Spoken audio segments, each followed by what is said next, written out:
Absolutely.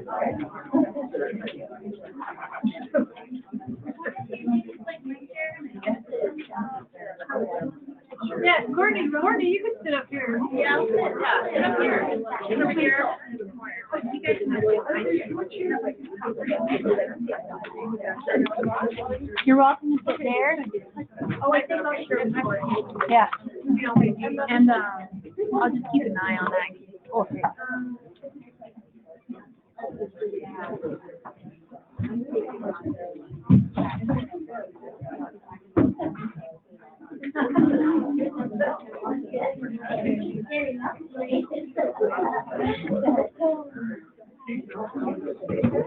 All right. At 6 o'clock, so the meeting will come to order. Please stand for the Pledge of Allegiance. I pledge allegiance to the flag of the United States of America and to the republic for which it stands, one nation, under God, indivisible, with liberty and justice for all. Thank you all for coming. I know it's, we don't have enough room in here, but it does keep your taxes low. Or lower than it would be if we built a new. Anyway, thank you for coming. I think a lot of you are here for recycling. That's close to the top of the agenda, so we're gonna work right through it, and they'll be out here in no time, and thank you for being so patient and accommodating to your neighbors. So roll call. Hartzell? Here. Battle? Daniel? Durbin? Here. Eaton? Here. Keith? Present. Ronnie? Here. All right, first up on the agenda is to approve the minutes of March 28th and April 11th, 2023. May I have a motion for both of them? To approve the minutes of March 28th and April 11th. Is there a second? Second. Any discussion? Roll call? Durbin? Yes. Eaton? Yes. Keith? Yes. Ronnie? Yes. Okay, next up is flood updates. We'll have our city planner, Courtney, goes to all the meetings and knows everything about the flood. So Courtney, go ahead. Pretty high expectations. So just a few updates. The debris removal did get started last week, maybe the week prior. So you might have seen a lot of piles of debris that will get moved to a site in Fox for incineration. They are moving forward with getting the gravel and rock debris approved as part of the debris removal. So that's great. FEMA was here to get eyes on those sites to really see like the threat that we feel that they have on a lot of private properties and properties throughout the city and county. So they went over to do some work in Roberts for a little while, but they'll be back to continue their work in Red Lodge. So otherwise, the projects are just kind of moving on as planned. I'm right now, for me, with floodplain permits, I'm kind of in a follow-up period. So when someone has a permit and then they complete the work, they need to have engineer stamped as-built drawings saying that the work was completed to the standards of the application. There are a couple of projects that may not meet that criteria. So I'll be kind of working on doing some following up with the permits I've received over the last 11 or so months. We are planning to do a stream permitting panel discussion in mid-May, and so they did this in Bridger and had a really good turnout. There were some folks from Red Lodge that attended that, but some of the permitting agencies have asked if we could host one in the Red Lodge area. It'll be open to anyone, but so May 17th, 6 to 8 p.m. is the time right now, and so that is more for if you want to do work and you're in the floodplain and how that permitting process goes, who to contact. The Army Corps has a new process that they're trying to kind of do her road show, as she calls it, to kind of talk about the new Army Corps process. It's much simpler for permitting for anybody. So keep your ears open for announcements for the stream permitting panel discussion. Thank you. Please, if you feel like looking at any of the sites, just understand that there's a lot of equipment around and they can't see you as well as you can see them. So so please be careful around those areas. And if you have any questions about, is this going to get done, is that going to get done, or what do they do? Then please call City Hall and we'll give you all the updates that we have. I will add too, so the standards, since it's a public assistance funded program, they're very specific on how they track. They track the weight of everything that is coming out of Rock Creek, before they fill up a truck, after they filled up the truck, and after they've dumped the truck. So we aren't necessarily encouraging people to go to those debris piles and cut up wood to take home. I can check with DES to see if there is any room for that. We did kind of explore that in the process for the debris removal, but it got complicated really fast because you have to track where everything goes and make sure that it's not going back into the floodplain. So just be aware that we're not really encouraging people to take that right now. Maybe that will change, but just right now, don't encourage people to go take free firewood. And additionally, the companies that are doing the debris removal are trying to hire local people to do some of the work. And so if you're interested in something like that, I think there will be some announcements on carbonalert.org, and then the newspaper might have some because they were at the last meeting. And so just keep your eyes open for that if you know anybody who's looking for work. Is that it? Okay. Next up is public comments. So we are going to have a public hearing on recycling. We have received quite a few letters. You're more than welcome to make a comment either during the public hearing session or during the public comment session. The public comment session, you can talk about anything. Just don't take more than 3 minutes and keep your comments constructive and polite and don't malign your neighbors or anything like that. So if you would like to make a public comment about anything, then please approach the podium and keep your mind on the 3 minutes. And so we'll start with the people who are actually physically present. Is there anybody who'd like to make a comment? Please. And state your name and your address. I'm Steve Maxwell. I'm at Lazy SL Ranches, but I'm here representing the fire department. We do have a lot of boxes at the fire department because we get emergency supplies and medical equipment replaced. So we do go through a lot of cardboard, and if we lose that, we would have to get another dumpster to put all the cardboard in. That's all I got to say. Oh, thank you. Anybody else? Yes.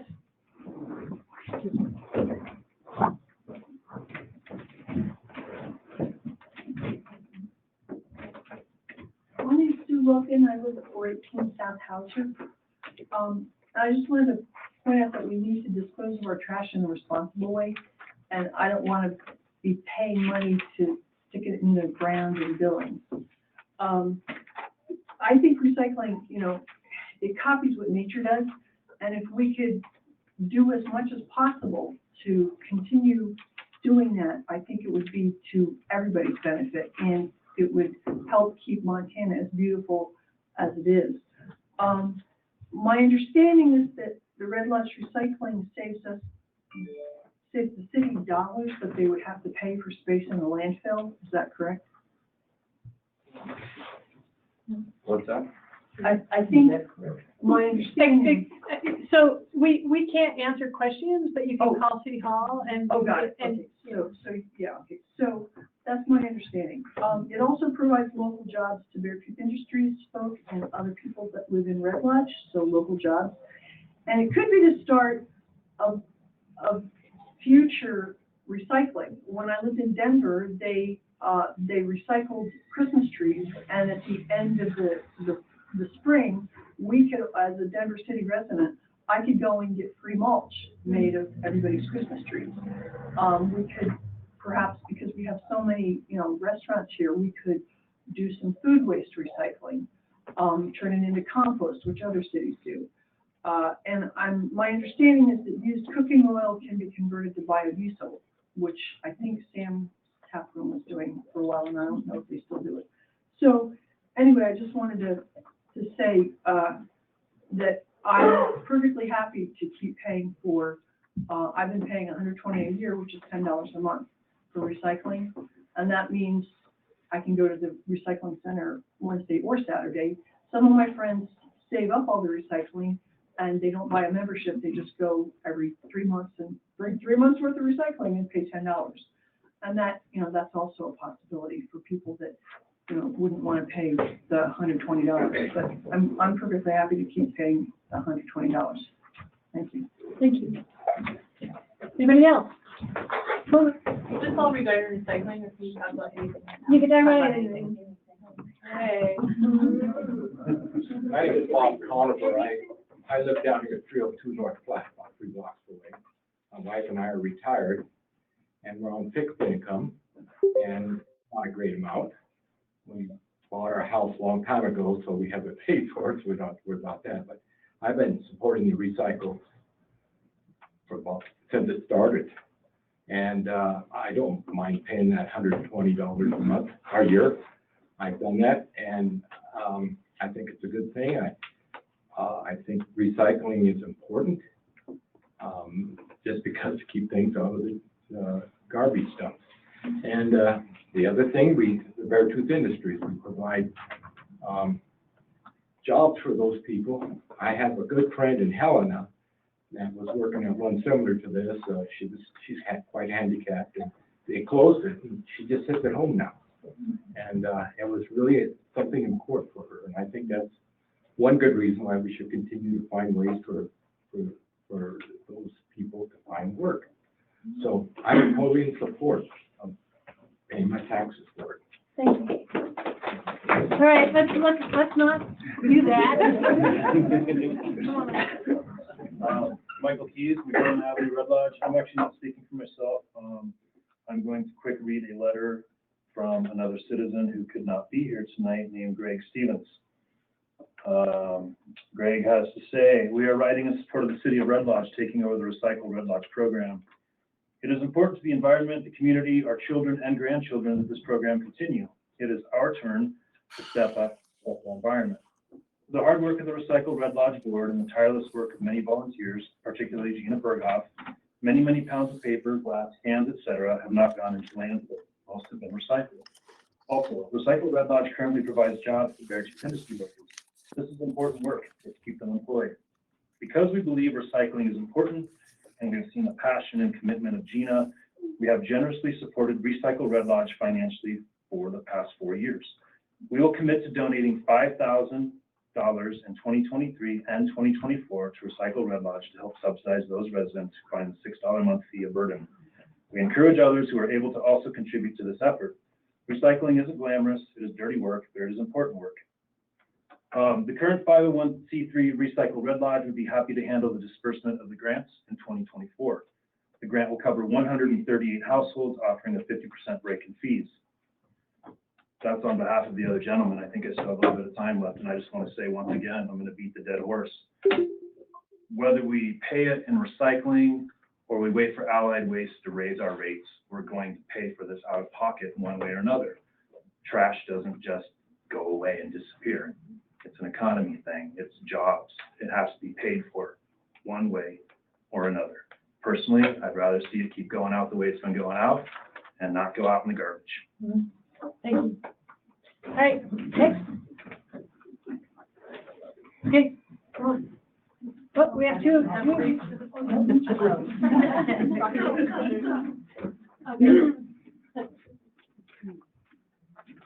My name is Lana Gray. I live at 1430 Lazium Street.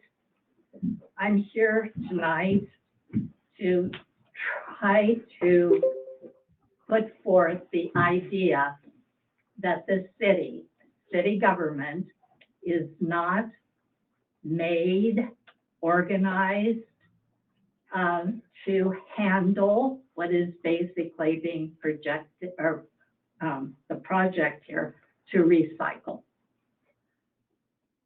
Not only that, and I say that from my background, I have a master's in public administration. I understand government structure.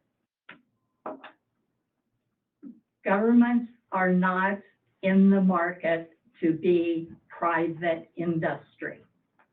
When I hear about, and I'm not taking away from any of the employees that are working at the recycle center, but the city government and this recycling plan should not be viewed as social services. There's the idea of making them city employees. City employees require all kinds of benefits, and that's good. But what happens, let me ask this one question, if the recycling master plan here doesn't come to fruition? What are you gonna do? Fire city employees? No. I think what will happen, which has happened with the cemetery district or any number of other things that used to come out of the general fund, we'll see an increase. It's already being hinted at. We'll go for $6 a month, which to me is a little bit offensive because it's $72 a year. I'm already paying $340. If I add the $72, I am now paying $412 as a single person living in a single household on a fixed income. And I'm looking at my tax bill, and let me read you what accounts for $313. I'm paying for the general fund, I'm paying for the bridge fund, I'm paying for the fair fund, I'm paying for the airport fund, I'm paying for district court, and noxious weeds, which, by the way, I've had to file personal complaints against my neighbors to get the weeds mowed where I live. And I've had city employees tell me they don't have enough time to go through the process. The library fund, the library mill, extra mill levy, the county extension, public safety, museum fund, all of those account for $313. You're proposing to charge me $412 just for my garbage. Single family, single person family. Thank you. My name is Kelly Huger. I'm from 205 South Adams. And I talked last time we had a meeting here on this recycling. And we have a daughter that's in Sandy, Utah. And I will say they do recycle there. They have 3 receptacles in their house. One is for glass, one is for plastic, and one is for paper. And then they have 2 dumpsters that are outside, and or 3. I think it's 3, but they put all this in there, and then the city picks it up. The problem is, if I was going to recycle in Red Lodge, I think I'd want to be paid for it. I want to be paid for my plastic. If I take the time to put it in the receptacle, I want to get paid for it. I want to get paid for the glass. I want to get paid for the aluminum. I don't understand. If we recycle, is there anything that we can actually recycle and get paid for? Now, I remember when I was a kid, we used to take pop bottles, for instance. There was 5 cents that we took them back to the store, and they give you 5 cents for them. And my parents really wanted to make sure us kids did that. I don't know how many of you looked at the shoulder, the roads from here to Billings and from Laurel to Billings. There's garbage spewed all over. You can't say that this Montana is so beautiful with that. And yes, some people don't even know how to get put stuff into a receptacle, let alone get it to a recycling center. And I sure don't want to pay $6 or $72 a year that was mentioned. That's if everyone else wants to recycle, that's fine. But I personally don't want to recycle, and if I did, I'll take it to Billings. Red Lodge is too small. The next thing is, we're already paying taxes. If you don't already know, everyone here is paying taxes. And you're paying taxes again on your net earnings. For gasoline, we've got a resort tax. It's crazy, and nobody's got any common sense anymore. I don't think we need recycling in Red Lodge. Thank you very much. Thank you. Would anybody else like to speak? Yes. My name is Lindsay Hoffman. I live at 178 East Bench Road. I'm here to represent the Red Lodge City Pool. Very different than what you guys are all maybe here tonight, but also very important to me and dear to my heart. I have been on the committee for the last couple of years. We work very hard. We have a great new pool. And I'm here to recommend you pass Resolution 3621 regarding the Red Lodge City pool fees. Our committee has done a lot of research and compared pools in our area. We've used all that data and the little data that has been recorded in the past at the old pool to come up with reasonable and responsible fees. We have considered inflation, expanded the expansion to the upgraded pool in our new facility, the increased cost in utilities, and the increased cost to operate our new pool. Our committee has considered and set reasonable prices based on the yearly income we would be creating at the projected cost to run and operate the pool. The resolution and the fees, do you guys have the fees? I'm not sure. Okay, for some of you that don't know, the fees that I'm going to talk about today, the City Pool Advisory Committee has recommended, and we have worked on and compromised with the recommendations from council members, and I believe this is a really good starting point for 2023 season. So the fees, for those of you guys that don't have it in front of you, I wasn't actually expecting this much audience. I would have come a little more prepared. I also just came from practice, so I'm a little excited to be here. Daily admission would be $5 per person, and that's any age. There's no age limit on that. Children 4 and under would be free with an adult who's purchased a pass. If you'd like to take a shower at the new pool, you can come in. It's $4 per person per day. These are all daily. An individual season pass would be $75 per person. That doesn't have an age on it, so you can be any age to buy that pass. And a family season pass would be $200 per season, and that would be anybody in your household. So if grandma and grandpa want to come, or you have more than 2 kids or a dozen kids, you're all welcome at that $200 price. Swimming lessons this year is something we've really strived for, and in our community we've really missed. That's going to be $90 per kid per season. $90 per kid.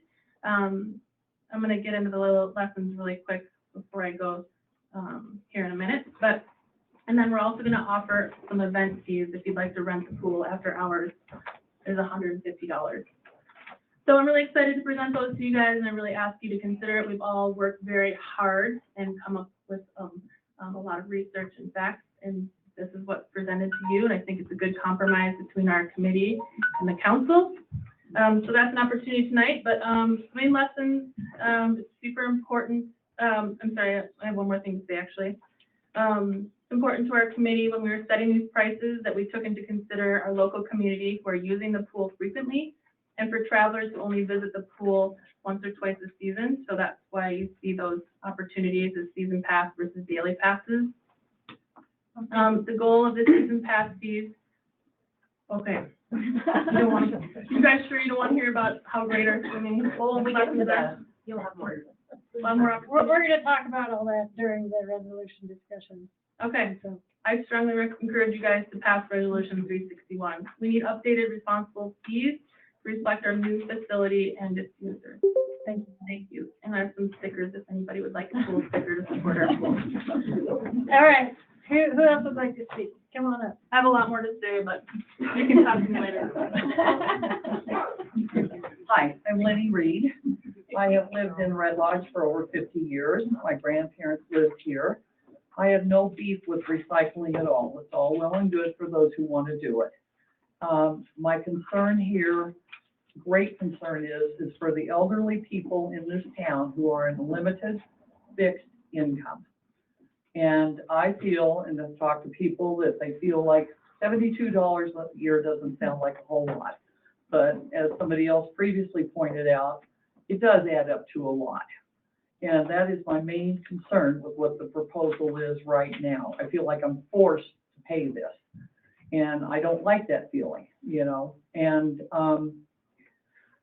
I just, I don't know. I think your concern, you have to look at the older people in this town and take some consideration to them, and whether they're going to recycle or whether they aren't recycle. I've heard about the, I don't know what you call it, but the grant or the scholarships or whatever. I want to know how to access those for, go to the senior center, played with elderly bridge people, a lot of elderly people. And that is my main concern, is that we're being forced to pay this tax when I already pay the highest for water of any place I have ever lived. ever. And that I've heard is gonna go up again, and our taxes keep going up. And there's no one saying that this is not gonna go up again. So it's $6 a month this year, what's it gonna be in 2 years? And I also feel like one more thing, and it's the last thing. So now we're being told that Republic is gonna raise our rates. Is that a given? Is that totally gonna happen? I feel like it's like, well, if you don't do this, they're gonna do this to you. I feel like I'm being threatened in kind of a way by that. And by saying, well, if we don't agree to this and you don't pass this, then they're gonna raise our rates. So then you're gonna be stuck with it, with Republic's higher prices. That's my major concern though, is the fixed income people. And I would appreciate the council's consideration of that. Thank you. Hi, I'm Virginia Cross, and I live on 19th Street. I'm also retired, and I live on a fixed income, and I'm very happy to have that $6 on my water bill. I've also written 2 letters to the City Council, but I'm reading this letter. It's from Recycling Works in Missoula. Ted Galen and the Recycling Works team. Dear City of Red Lodge, we at Recycling Works are writing to support the Red Lodge Recycling's application to partner more closely with the City of Red Lodge. We can attest to the professionalism and efficiency of this remarkable Montana recycling team. We have enjoyed working with Gina and with Red Lodge Recycling since May of 2020. The Red Lodge Recycling team has recycled a little over 200,000 pounds of glass with us just over the past 3 years. These materials have been processed and reformed into fiberglass insulation at the Owens Corning plant. New brown bottles are made and sandblasting material. The volume and quality of recycling achieved by Red Lodge Recycling is quite remarkable. The Red Lodge Glass Recycling Team is the statewide champion glass recyclers at a rate of £90 per resident, beats any other town in Montana that we work for, including Seeley Lake, Hamilton, Superior, Missoula, at £60 per capita. While recovering a remarkable volume, Red Lodge Recycling has maintained the high quality of materials that are needed to make a quality end product. Thank you to Red Lodge Recycling and wishes for a successful collaboration with the Red Lodge City. Yours, Ted Gillen and the Recycling Works team. Thank you. All right.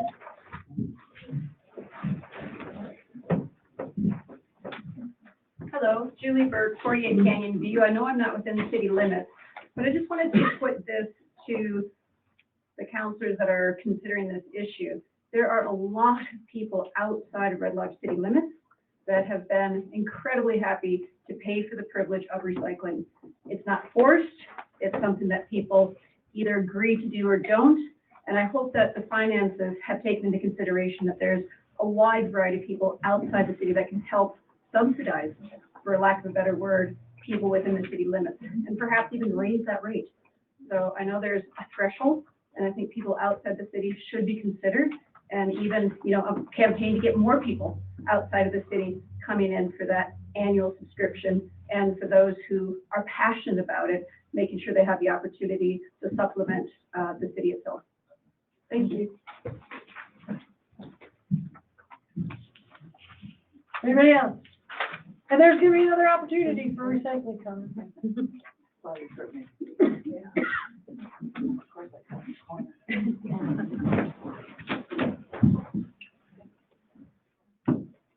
Sandy Conley, 307 Hagen Avenue South. I love recycling. I think it's a great thing to do. When I first moved here, the trash service did it. They gave us, we had clear plastic bags, we recycled. everything sorted, cleaned it, and they threw it in with the trash. So that was disappointing, and I stopped recycling. I'm not against recycling. I'm against the city doing it. I don't think the city should compete with private industry. AY Supply recycles the aluminum. Why would the city want to compete with a private industry? Joliet had dumpsters that were unmanned and marked with what they had. And after a year, they disbanded it because they couldn't even pay for the dumpster with the recyclables. My concern is that the city is going to do this and there's no out. The resolution that was written said that in a year, you'll double check the price. How about in a year, do a trial period, see how it works in a year. If it ends up being a failing enterprise, then you can stop recycling or pay someone else. But the bottom line is that the city should not compete with private enterprise. And I know the scare tactic was it's removing 800,000 pounds from our waste, but what percentage of that is actually the trash? Is that 1% of the total trash? It's my understanding that Republic charges us by the can, not by the pound. So is that the truth? There's lots of stuff going on here. And I was looking at the draft budget and I saw burdened, which I'm guessing is benefits and workers' comp for city employees, which you can see is pretty high if you look at this budget. And that the gatekeeper is going to get paid $18.15 an hour. They're going to get benefits, they're going to get workers' comp, they're going to get retirement. Yet Beartooth Industry, you're going to pay $13.50 an hour too. Yet you don't have any benefits, workers' comp, or They're retirement. under contract. Excuse me, So anyway, it didn't seem, I see that there is a contract, but I don't think they have a contract with the city. So I didn't kind of like that they were being paid so little just because it's Beartooth Industries. And there are lots of things, lots of reasons why we should recycle, but let's try it for a year. Or if you have complete faith that everybody in this town or the majority of the people want this, put it on the ballot. thank you.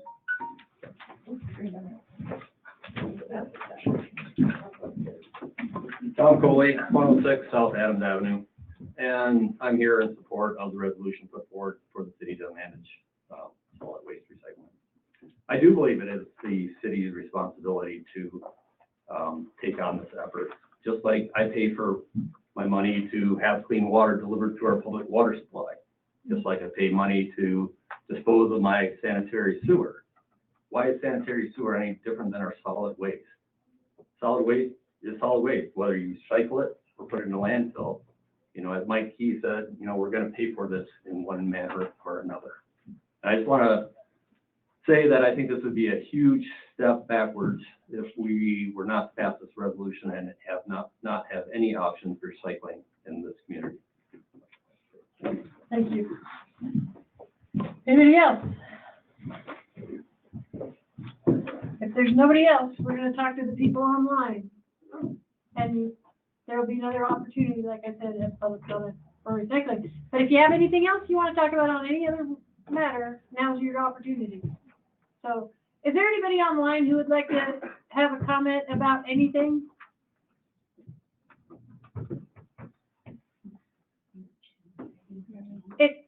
It looks like, Jen, you're raising your hand. Can you speak? Yes, can you hear me? Yes, we can. Okay. Thank you for taking on this issue. I would like to speak in favor of recycling. I just went on a big long road trip, and towns that I visited that didn't offer recycling, they just simply weren't as vibrant. And I love our vibrant Red Lodge. I am willing to pay the $6 a month, and I am speaking in favor of this resolution. Thank you. Thank you, Jen. Is there anybody else online? Anybody else? All right, anybody else online or in the room? Okay. That's that for public comment. And one other thing I forgot to mention, I'm trying to, mention any applications for, events, use of public city land, because we changed the procedure a little bit. And so you'll notice that in the packet, which is online, if you don't have it with you, there is a new application for another Montana Tour bicycle event. So, if you have any comments about that, you're welcome to call City Hall or send us an email or whatever you want to do, but, we just want you to know so that you have an opportunity to participate in the decision, so. Excuse me, if I speak now, can I speak during, can I take a minute now? Yes. Okay. Gina Berghoff, I'm a resident of Red Lodge. I just want to touch a little bit, two people have mentioned Beartooth Industries not being covered by workman's comp and all of that. I just want to say that we contract, and it's been that way since the recycling center started before the nonprofit took it over. So I just wanted to make it clear to council that if you're not aware of the contract, they are covered by workman's comp and all of the insurance through Beartooth Industries, and that's how it has to be for them. When we took over the recycling center, they were getting paid minimum wage, and we've increased their wages by over 50% in the last 3 years. So I just wanted to make that clear on Beartooth Industries. Thank you. All right. Next up is our standing committee. First thing up is resolution 3620, the resolution to set fees for the recycling center.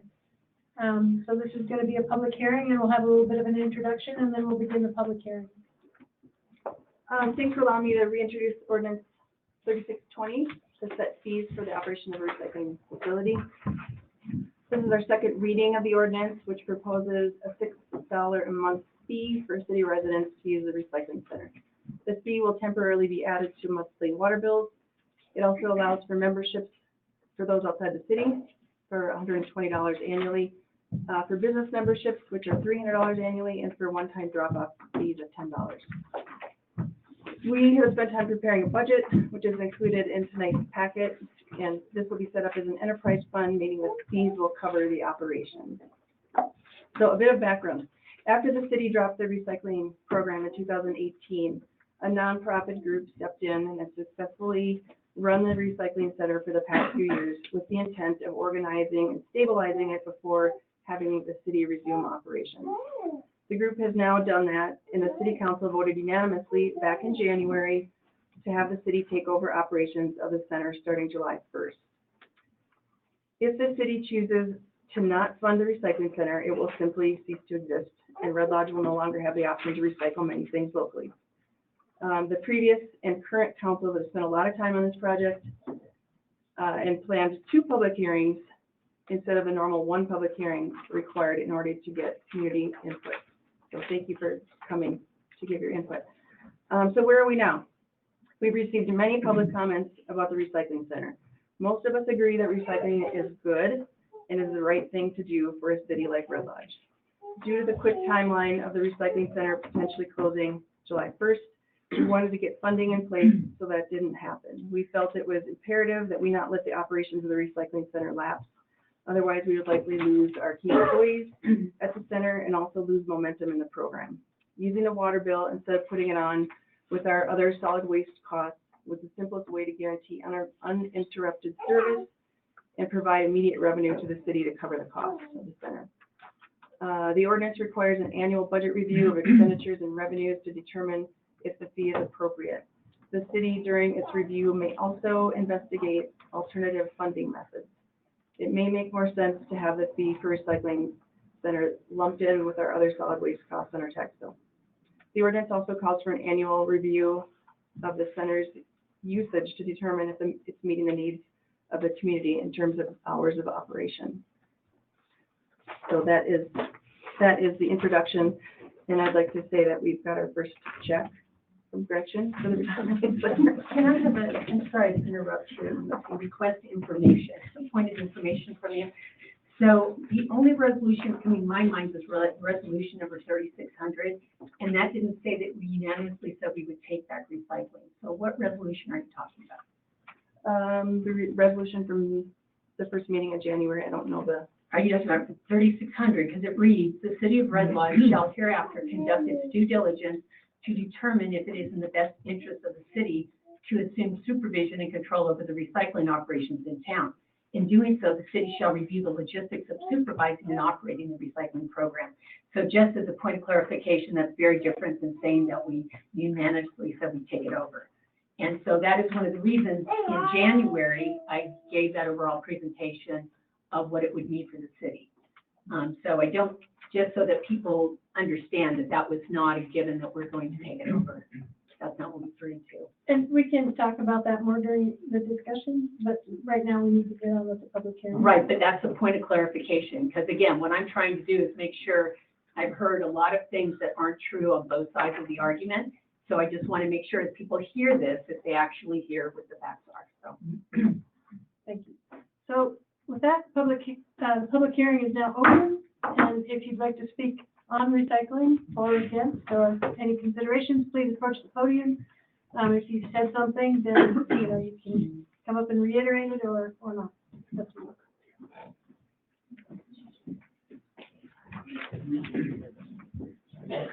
I'm Teresa Whistler from South Broadway in Red Lodge. I think that recycling is a very important part of a solid waste management plan that our city does not have. We have a contract with the Public Services for non-recyclable garbage. With the event of adopting and running a recycling center, the city has an opportunity to actually apply for grants that will enhance and can improve recycling and waste management for Red Lodge. But if you don't have a solid waste management plan, you've got nothing. Thank you. Would anybody else like to make a comment? My name is Jeff Ham, Ford Bridge Road up the West Fork. I encourage you to support and adopt Resolution 3620. It is a municipal service that is widely provided throughout the nation. It is needed. I'm not within the city limits, but I would have gladly paid $120 and would continue to do so. And it's a public good that extends beyond the city of Red Lodge's borders. Thank you. Any more comments? That's what we're here for, so come on up. We'll hear 'em.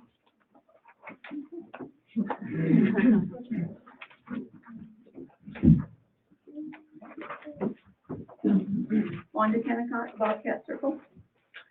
And good evening. And I recycle, and I like recycling.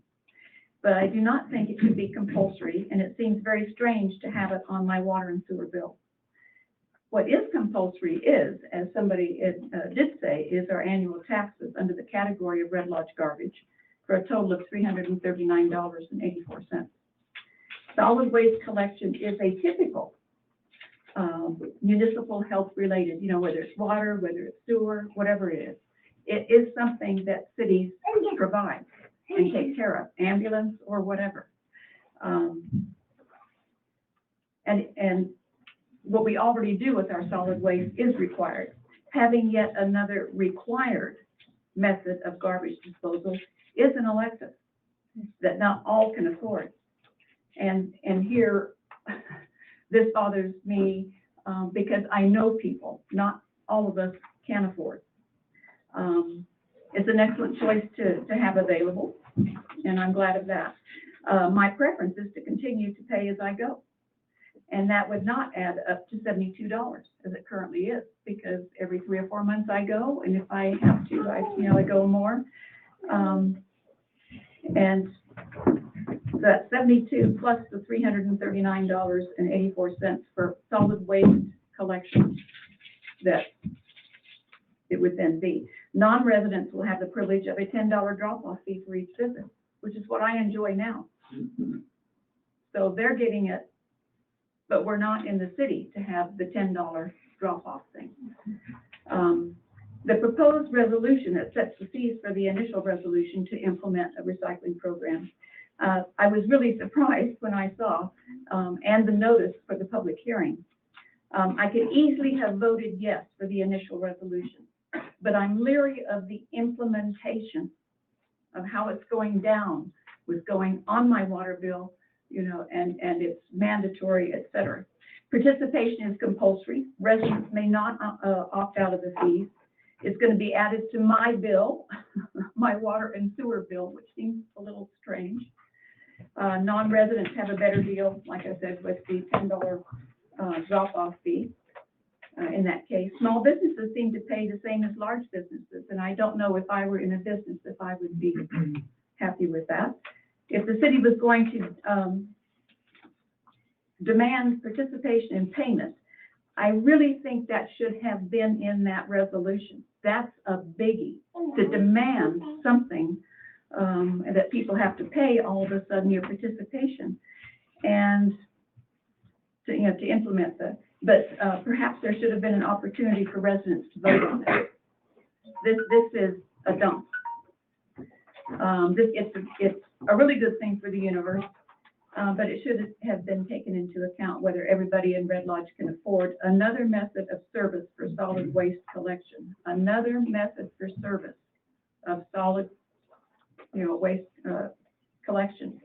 One is selective, and the other one takes most. I appreciate all you're going through to sort of get this. Those were things that I thought of as I was reading through, but I was really surprised to see this. There's no choice here, no choice. And I like the choice I have. Thanks. Any more comments? Comments? I'm Haley DeMorris. I live at 812 South Bridge. I think from a global perspective, we can't afford not to recycle. And I think we all use a lot of single-use plastics and metal and tin, and there's very little we do to offset that. This is one way we can do that easily. And I think that's all of our responsibility. Thank you. Thank you. More comments? I'll go last. Jeannie Roberta, resident of Red Lodge. First, I'd like to thank all of you up here. It's been one solid year of research, due diligence, gathering information, and fact checking. And I'm confident that you all have the information that you need to make an educated decision and vote on the fees to fund Recycle Red Lodge. A couple of things I would like to bring up as practical foresight into the future of our solid waste. During our last negotiation with Republic Service, which gave us our current contract, recycling was written out completely. The city had a little leverage at that time because Mackenzie Disposal was also supposed to give a bid, but they actually backed out last minute. So this tells us that going into our negotiations next year, we will have zero leverage. We are currently being charged a 3% increase annually. So that means every year our solid waste, that's why our taxes are going up as well. So solid waste every year, 3% up. That means in 3 years, we are looking at our solid waste fees being over $500,000. This will continue unless we come up with a plan to stream our solid waste and offer monetary incentives to our residents. How can we do that? With a solid recycling plan, we can remove recyclables from the landfill stream and move it into an organized, city-run entity that with proper management can have a positive cash flow or at least stabilize the increasing fees that we see year after year. Why is it important to act now? The Billings landfill is currently working on 2 new solid waste streams. This year, they will start a compost program that will divert 25,000 pounds of compost a year from the landfill. They are also in discussions to start cardboard pickup because a large percentage of Billings residents cannot fit all of their garbage into the allotted cans. Why are they doing this? Because our solid waste is out of control. The next Billings landfill, which is scheduled for construction, is going to cost $15 million. And they are doing whatever they can to delay this by decreasing the waste that we are sending them. At this rate, we are going to run out of landfill space in 50 years. If we don't start streaming our solid waste responsibly, Red Lodge is going to find ourselves behind the times and in a real predicament. Someone has been saying that less than 20% of our city recycles, and that's just plain bad math. If you remove vacation homes who do not buy memberships and add in how many city residents use our $10 drop fee, like Wanda, you will find that over 33% of our residents currently recycle. Now, this is also the national average, but we can do better. Please help everyone understand that recycling is not just a feel-good thing, but rather something that is on the breaking point of necessity. For years, our Red Lodge officials have been struggling to manage our city budget. Because of that, we have numerous nonprofits supporting city entities. I ask that today you use common sense and take responsibility to think ahead, see what the future has in store for us financially and morally, and approve the fees proposed. Thank you. All right, we still have a lot of time. Come on up. I guess if one person can talk twice, I guess I can. You know, I have watched this quite often. We have a senior citizen center right here in Billings, right here in Red Lodge, and people come with from clothing to bolts and nuts, and then they sort it through there, and then you see these bags go out the back door, and out the door, and they take it. I don't know if anybody's here from the senior center, but they take it out the back door, and that goes into a dumpster anyway. You know, common sense. Most people are too lazy to really do recycling like they should. They just won't. You know, some of them will, some of them won't. I can take my garbage to Billings, and I bet I can save money if you'll take my fee that I'm paying. I can take my own garbage to Billings. And it's really the truth where I think this community could use a refuge center. You know, they could use a dump up here somewhere. There's a lot of coolies. I don't understand why they're taking a clean to Billings, making several trips with garbage trucks and the labor and all this to take it to Billings. So how in the heck is a recycling center going to work? I'm strictly guessing. I don't see it common sense in it at all, and especially like one is mentioned, I don't see the city government in it at all. I don't think that belongs at all. If private entity wants, that's fine. But I sure in the heck don't want to pay any kind of money that if I'm not using it, why? It's just kind of like my water bill. If I go to Arizona for 2 months, I still get the same water bill whether I use it or not. Now that's kind of foolish. Thank you. Thank you. More comments. Go on up. Can I just, I'm on the board at the senior center. Can I make comment? Well, you can comment to him, but you can comment to us. Okay. So, and you have to be nice. Yeah, no, I'm on the board and I. No, you can't even look at him. Look at us. Okay, I'm on the board at the senior center and also a volunteer there. And to be honest with you, we recycle a lot of cardboard to the recycle center. We recycle metal, we recycle glass, we recycle electronics. People just give us a lot of junk and we don't put it in the dumpster. We try to recycle it. And we had to get a dumpster with locks on it last year because people in our area were using our dumpster instead of paying for their own dumpsters and dumping in it. So we had to go to an extra expense just to keep people from dumping in our dumpster. We try to keep as little possible that we can put in that dumpster.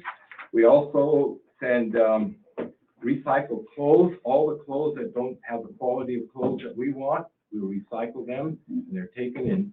There's a center that takes them into third world countries or into, they make into other thrift stores in other areas. But we recycle a lot of stuff at the senior center.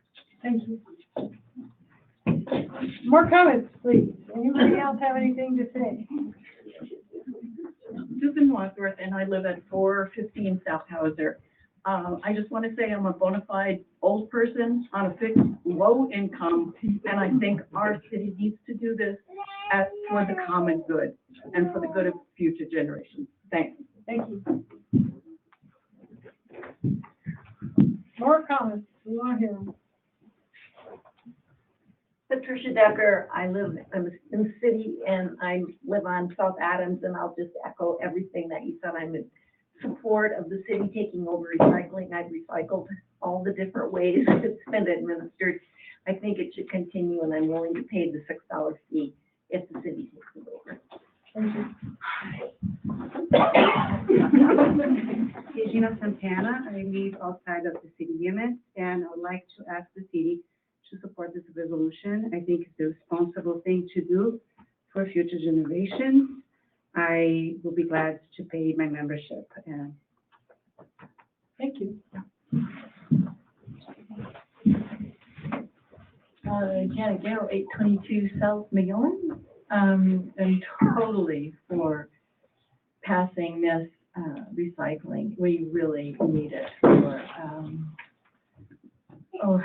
way too many reasons. But, yeah, I'm an old person, fixed income, and, you know, I'm more willing to pay whatever it is to have our, because we all buy stuff, and it all comes in plastic or glass or cardboard, and we, you know, it's really important that we do as much as possible. You know, our kids and our little grandchildren are going to inherit a world that's full of garbage unless we start trying to do something. Whether we're paying $6 a month or $120 a year. Thank you. Thank you. The night is young. Anybody else? Yes.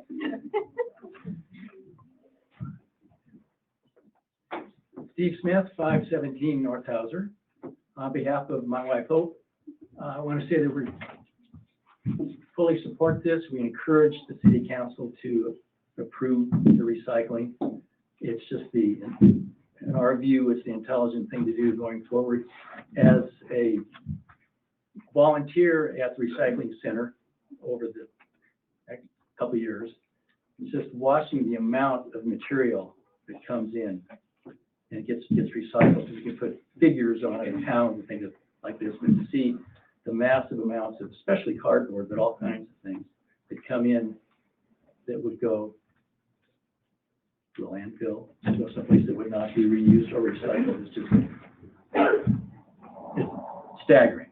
So I won't go through all the positives that for this program that people will talk about, but we support it and we encourage you to vote for it. Thank you.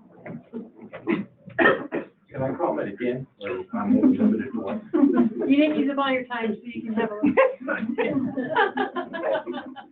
Again, referring to the Bob Conover and referring to the senior center, it would be a real hardship for us to, if the recycle center closed down, because albeit I've got a little bitty pickup, you know, a little Colorado, but at least twice a week, that thing is full of recycling going to the recycle center. And during the summer, it's 3 times, because we can take it Thursdays too. But now businesses and nonprofits can take in on Thursdays as well. So we take at least that much. That would mean that we'd have to either just put it in the dumpster or haul it to Billings to try to recycle. Yes. Gretchen Nolan, 451 Upper Continental Drive, and I've already written, so, you know, and submitted my check for the year. But, you know, we sort of have this reputation of being a sustainable community. Recycling goes away, it's gone. We've already seen our nursing home go away. And so I think we can't afford to get rid of something else that really benefits our community and really expect this to be a community that people value, want to stay in and come to. So we've been a model for other communities, and I think it's important that we stay that way. And if we keep recycling, which really does send a larger message. We're kind of small compared to most municipalities, and the fact that we've been able to do this, that Gina has headed up this effort, is really laudable. We don't want to throw it away. Thank you. My name is Jennifer Lyman. I live at 215 Word Avenue North. And I just wanted to say that I was born and grew up in Alaska. And when I was a kid, I remember that we always took our garbage to the edge of the Tanana River and just threw it all in. And there it went. And I always was wondering why we did that, because it seemed like it was ruining a very beautiful place. And so we've come a long way, and we're not doing that anymore. But still, we have to keep up with the incredible amount of refuse that the packagers provide us with. And so we need to recycle. Otherwise, a lot of it is going to go just like it used to be, and just be dumped here and there, and then provide us with a place that we no longer really care about. Thank you.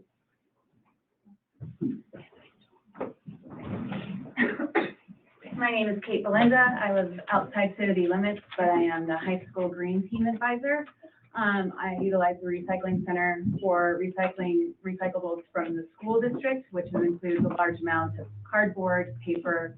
We also do plastic and aluminum. The green team has always been a huge advocate of Recycle Red Lodge, and I would just like to offer that to the city, that we will continue to create videos. If you pass this resolution, there might be some great new people that are going to take this opportunity to utilize the recycling center. So we are happy to help set out informational videos on how to prepare their recyclables. Thank you.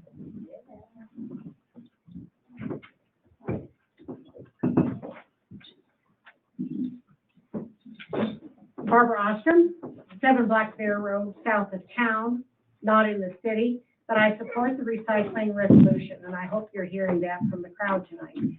I support it because it's wise. We're going to bury ourselves if we don't do better in that line. I also support it, and it provides a worthwhile connection for the Beartooth Industries people. They really need that outlet of a connection. Dave had his birthday not too long ago. I don't remember the date. I'm sorry, I'm an old people. And he was just real tickled to share that with me, that he had a very nice birthday. So I've connected with a few of the kids. So, kids, sorry. Do it, please. Pass it. Thank you.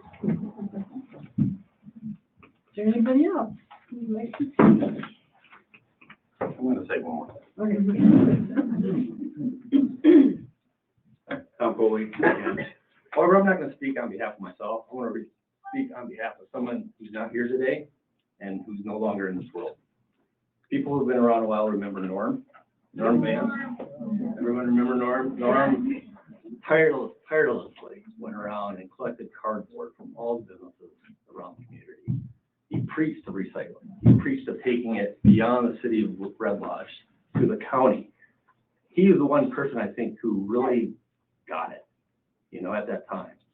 And one of the things I think I learned from him was this, he never differentiated solid waste and recycling. He just saw it all as one thing, that we just need to, think of it as a holistic, integrated, solid waste management plan. And so on behalf of Norm, so I would strongly encourage you to report this resolution. All right, thank you, Norm. Go Norm! And I don't want everybody to come up and make a second comment, but if you have something you forgot to say and you want to make it brief, because we do want to hear from you, but we do have to, we can't do this all night. We can, but anyway, let's not go there. But let anybody else in the room want to make a comment? And yes, come on up. Thank you. Thank you. I'm Doug Skites at 20 Rough Road, outside the city limits, and we're happy to pay the extra to become members and to be part of the service, which we think is good for everybody in the long run. I wanted to make a comment, just a clarification, a point of clarification. Somebody asked before, why are we getting paid to do this? That would be ideal. I was a teenager in Oregon when they had the bottle bill there, and people got paid to bring their bottles back. I actually worked as a bottle boy and sorted bottles, and the way that works is it's up to the state government to decide, and I don't think Montana state government's gonna do this, but we have to vote for the people. We're gonna ask the distributors, if you're gonna distribute, you gotta take the bottles back, or you have to take your packaging back. That would be the ideal thing. So you make the large manufacturers, distributors, Coca-Colas of the world, pay you to bring it back. But here it's not gonna work. We all have to decide whether we want it, and if there's some way and there seems to be some ways we have to work harder on people who don't want to pay or people who can't pay to reduce their fees. And I know that there are things that are being done for that, and I support more of those kinds of efforts for people who don't want to pay or people who can't. Thank you. Is there anyone else? All right, we're gonna try and see if there's anyone online, and you'll get another shot if you need it. So is there anybody online who'd like to make a comment about this issue during this public hearing? Hello, can you hear me? Yes. This is Stephanie Nattrell at 1101 South Adams. Nate Davis is here too. We both are in favor of saving recycling in Red Lodge and having the city take it over. I think Gina explained really well why this matters and why it's important. And Tom Coley explained really well twice how this is how it works. This is solid waste, and it does make sense for it all to go together. I would add to that, we pay for plenty of stuff that we don't use. We don't have kids here anymore, for one thing, but we just voted for the levy. So, this is how it works in a community. This is how you build a community. This is how you sustain a community. This is how you thrive in a community, is you pay for the community, you add into the community. So we are in favor of this, and recycling is important. It doesn't just affect our town, it affects everything outside of our town as well. So it's not even just a Red Lodge issue, I'll just put my plug in now for Red Lodge, figuring out how to move towards zero waste and really getting at the heart and the core and the foundation of why we need to recycle and how we need to change our consumption habits. So that's all I have to say. Thank you. Thank you. Is there anybody else online that would like to speak? Somebody has their hand up? Oh, okay. That was All me. right, Oh. Okay. Anybody else online? I'd like to say something. Okay. I think there were a lot of good suggestions tonight. Angie, yes, Angie Hazel-Swart, 301 South Hagen. I'm in support of recycling. I would like to see it continue here, so I'd like to see you vote yes on this resolution. But I also have heard a lot of good suggestions, and I hope it's just the beginning of more improvements on our recycling system. I hope that it can grow, and some of the suggestions that have been made tonight can maybe be implemented to help educate people on the value of recycling and hopefully bring costs down in other areas. So thank you for looking at it, and I hope that we get to keep recycling. Thank you. Any more comments online? All right, this is going to be the final call for comments. So is there anybody here in the room that would like to make another comment? Is there anybody online who'd like to make another comment? Kristen, I'd like to say something.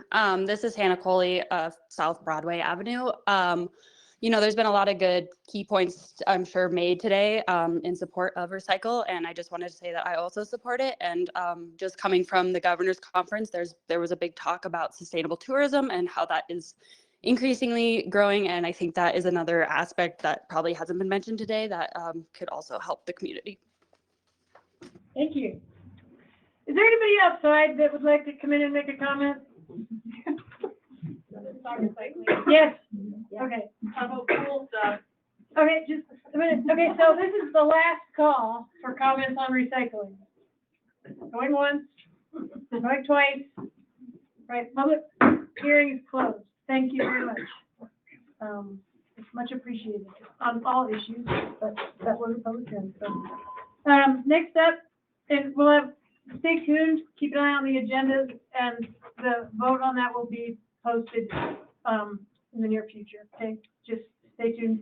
You can find all the information online. If you can't find it online, call us, we'll tell you where it is. Next up is Resolution 3621, resolution to set fees for the city pool. And so who would like to introduce that? These are just discussions now. So Jody, would you like to? Sure. We like to have the I don't want to yell or scream. I know, right.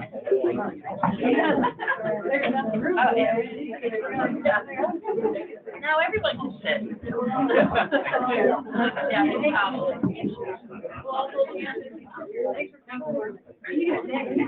I'm staying, I just have to stand. Yeah. You don't have the cushion. Hey, well, we got a little seat, but not much cushion. They're not great. They're not as great as they look. Can't feel my legs. Okay, so what's up for discussion right now is something, that was brought to the admin committee, by the pool committee. And it's resolution number 3621. It's a resolution of the city, the Red Lodge City Council to set fees for the Red Lodge City Pool beginning in 2023. It's up for discussion this period, but we would like to get everyone's opinion on these, make tweaks if we need to so that we can vote on it at the next meeting, because they do want to start offering signups for swimming lessons. And they need to know how much they're going to charge for those in order to do that and how much they can collect. Currently, as Lindsay stated, they have $5 per person for admission. 12 and under will be free with an adult who has purchased. Now, I don't know if they meant like purchased a whole pass or just a pass for the day. We kind of needed some clarification on that too. That was just me.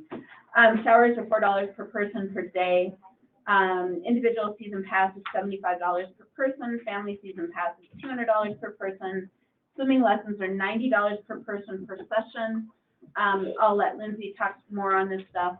Event fees are $150 per event. My understanding is the swimming lessons are 2-week sessions, and they will be allowing makeup days. So, because sometimes I had kids and I paid $60 back then, and it was a 2-week session, and they got to swim 5 days because of the much weather. So that's kind of the introduction. Lindsay? Yep. Would you like to add anything to that?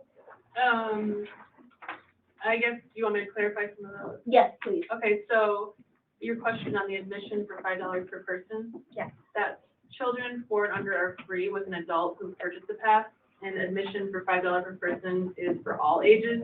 And that was a compromise that we came up with the committee and the city pool committee. We had suggested a various rate, but I think $5 is a good compromise for all people. I think that hits, our committee really encouraged this pricing so we could offer low prices for season passes, but then as we have people coming through town who aren't going to buy those, they have a daily pass. I think that's a really good point. Thank you. So is there any questions that council? Okay. I have a question that's maybe more of an umbrella question, but because we're talking fees, I think it ties in. So I'm just a little bit more concerned, or would like to know what the plan is about a revenue stream coming in to support the pool and a budget around that. And I think that, one thing is I think we all know that the swimming pool is going to be more complicated because they have more electronics and more bells and whistles than the old pool, which I've heard the maintenance for that is going to be somewhere between estimated $50,000 to $70,000 a year. So I just want to know, is there going to be a look at a budget for that and how we can raise money to help offset that so we're not just taking it out of resort tax? I think that's part of the purpose of the fees, right? Is to create a revenue stream that then supports the operation of the pool. But I guess what I'm saying is with that with that expense for the pool, is there gonna be any other revenue streams that are gonna be looked at for like sponsorship or concessions or anything like that? Which is, again, part of a little bit broader topic, but I'm just wondering how the fees tie in with that. As far as the city budget goes, it's our revenue stream right now will just be the fees and resort tax. And the resort tax will be used to pay the bond payment, which is like $98,000 a year, I think, and all the operating costs of the pool that are not covered by fees. So right now, we have 100% of running the pool coming out of the budget because we honestly do not know how much the pool will bring in. So it's really hard to quantify that. I know the pool committee has been working on other fundraising type things. So I don't know, Lindsay, if you want to speak to that. Well, I think we projected some income too on how much it costs to run the pool and how much income we'll be taking in if we set certain fees. And that's important to cover your costs and know where you're at with that. You know, we're always fundraising, we'll continue to fundraise, but it's something we need to keep working on because it is gonna cost the city a lot of money to run the pool. But if we set responsible fees, we can offset those costs. So you're thinking it's gonna be fees with other revenue streams like sponsorship or concessions? Is that still on the table to be considered? Okay, that's all I want to make sure. Thanks. But clarifying, not for 2023. But not as of 2023 that I know of. We're just talking fees today. And when I was on the resort tax committee, when we did the survey, and overwhelmingly people in that survey wanted a pool and they were willing to have the resort tax pay for creating the pool and running the pool. It is a city park, and we do have that ability now to do maintenance and salaries and wages for people that work in our city park. So it is legitimate usage of our resort tax, but absolutely, we've had this discussion in our admin, but yes, you know, it would be nice to have some supplement to that. So 100% of it's not just coming right out of the resort tax, because we have other things we want to do with resort tax too. So. Okay, thanks. Well, I guess one of the things that I spoke with Lindsay 2 days ago at the kids piano recital, but we were talking about data and how there hasn't been much data collected by the city about pool users and the numbers of users of the pool.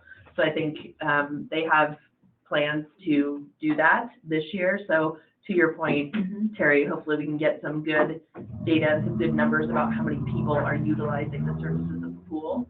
And with the hopes that, you know, it comes around to this time next year, we can use that data to make some decisions for changes or not. Any other questions or comments for Lindsay?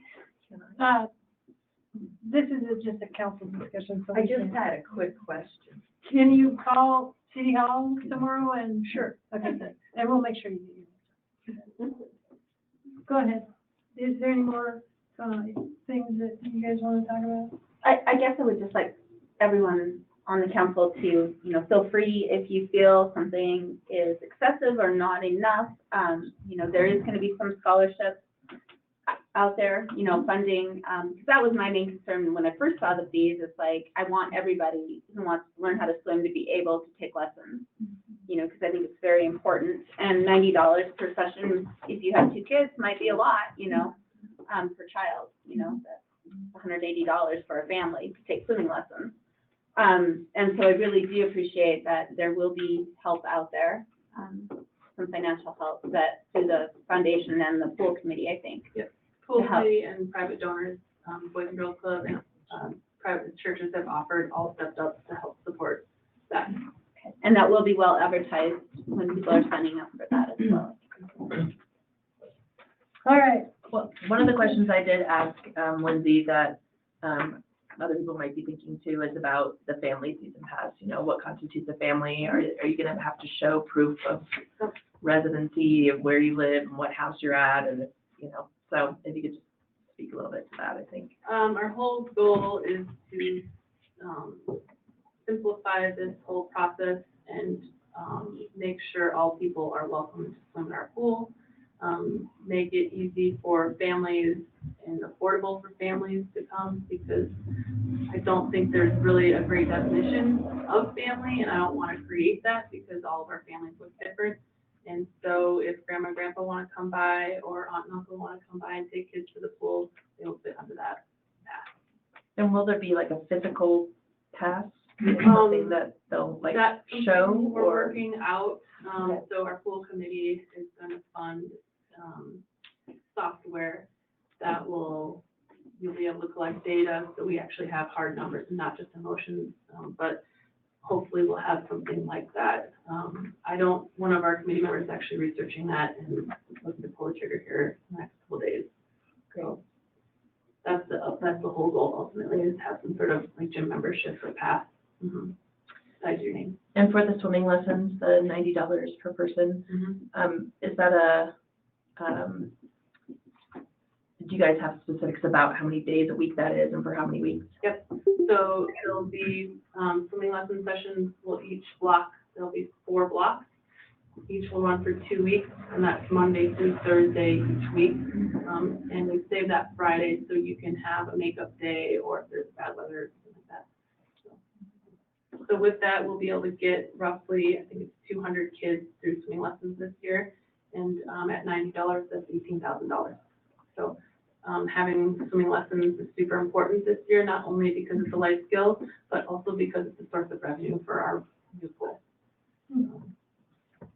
So I think it's a reasonable price. We're really lucky to live in this community where we have places like the Red Lodge Area Community Foundation. We have the Great Boys and Girls Club, we have local churches, and we have a really great private donor who's willing to step up and pay and support some of these activities if you can't pay for them. So that pool was really supported strongly by our community. We should all be very proud. It was really clear that this community needed a pool by the number of donors that donated their personal dollars. So it's a very special and cool place, and I'm very thankful to be a part of. As you're considering some of these details, hopefully make a decision soon, though, because I want to do that. And collect your money.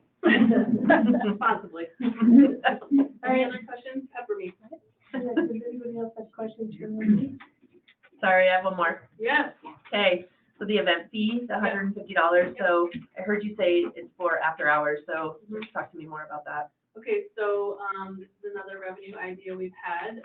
There's lots of opportunity for additional revenue, but, you know, with the pool opening, this is basically our first year. It was open last year with limited hours and season for a lot of reasons, but every year we're just trying to improve, and one of the things we wanted to do this year is offer events.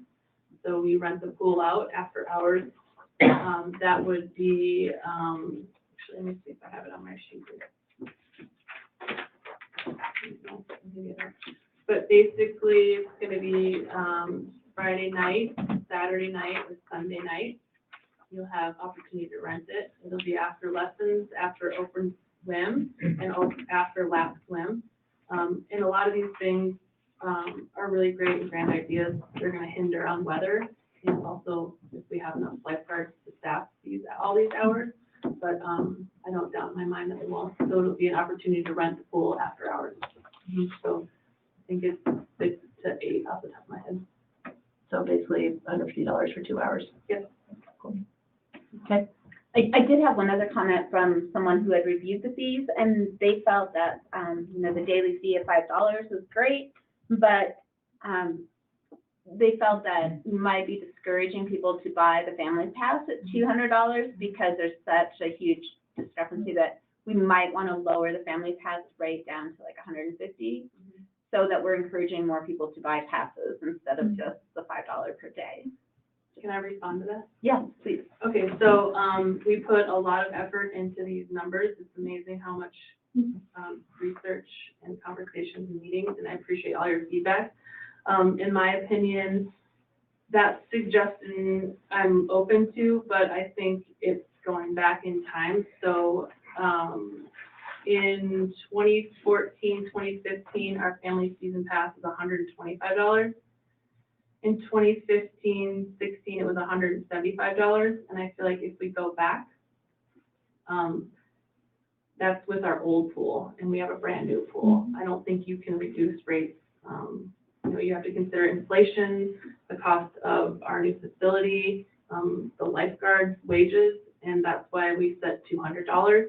And to be perfectly honest, the recommendation at $5 for daily pass wasn't recommended by our committee. It was a compromise between our committee and the council.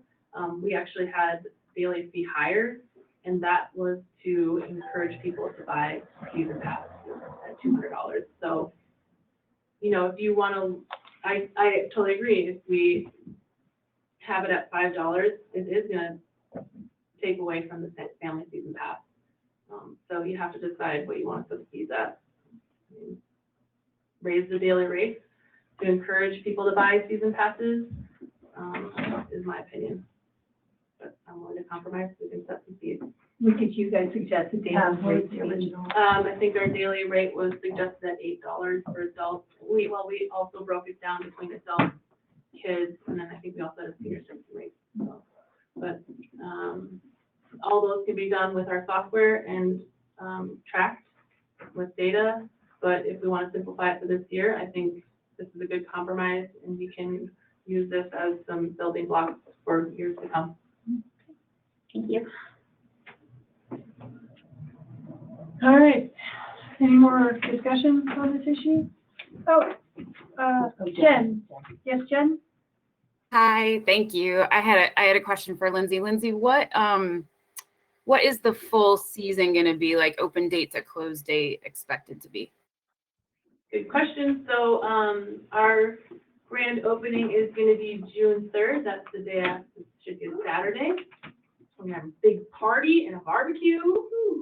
And then this is all potentially weather-based, obviously, and also staff-based towards the end of the season, Jen. But our goal is to close, here's my phone, it's the day after Labor Day. So that's a Tuesday, and that would be June 5th. I mean, September 5th, sorry. Sorry. June 3rd and 5th. Today. Sorry, June 5th, September 5th. Perfect, thank you. Appreciate that. Any more discussion? Okay. We'll move on. Thank you very much, Lindsay. Any passing today? I do have one question. Oh, yeah.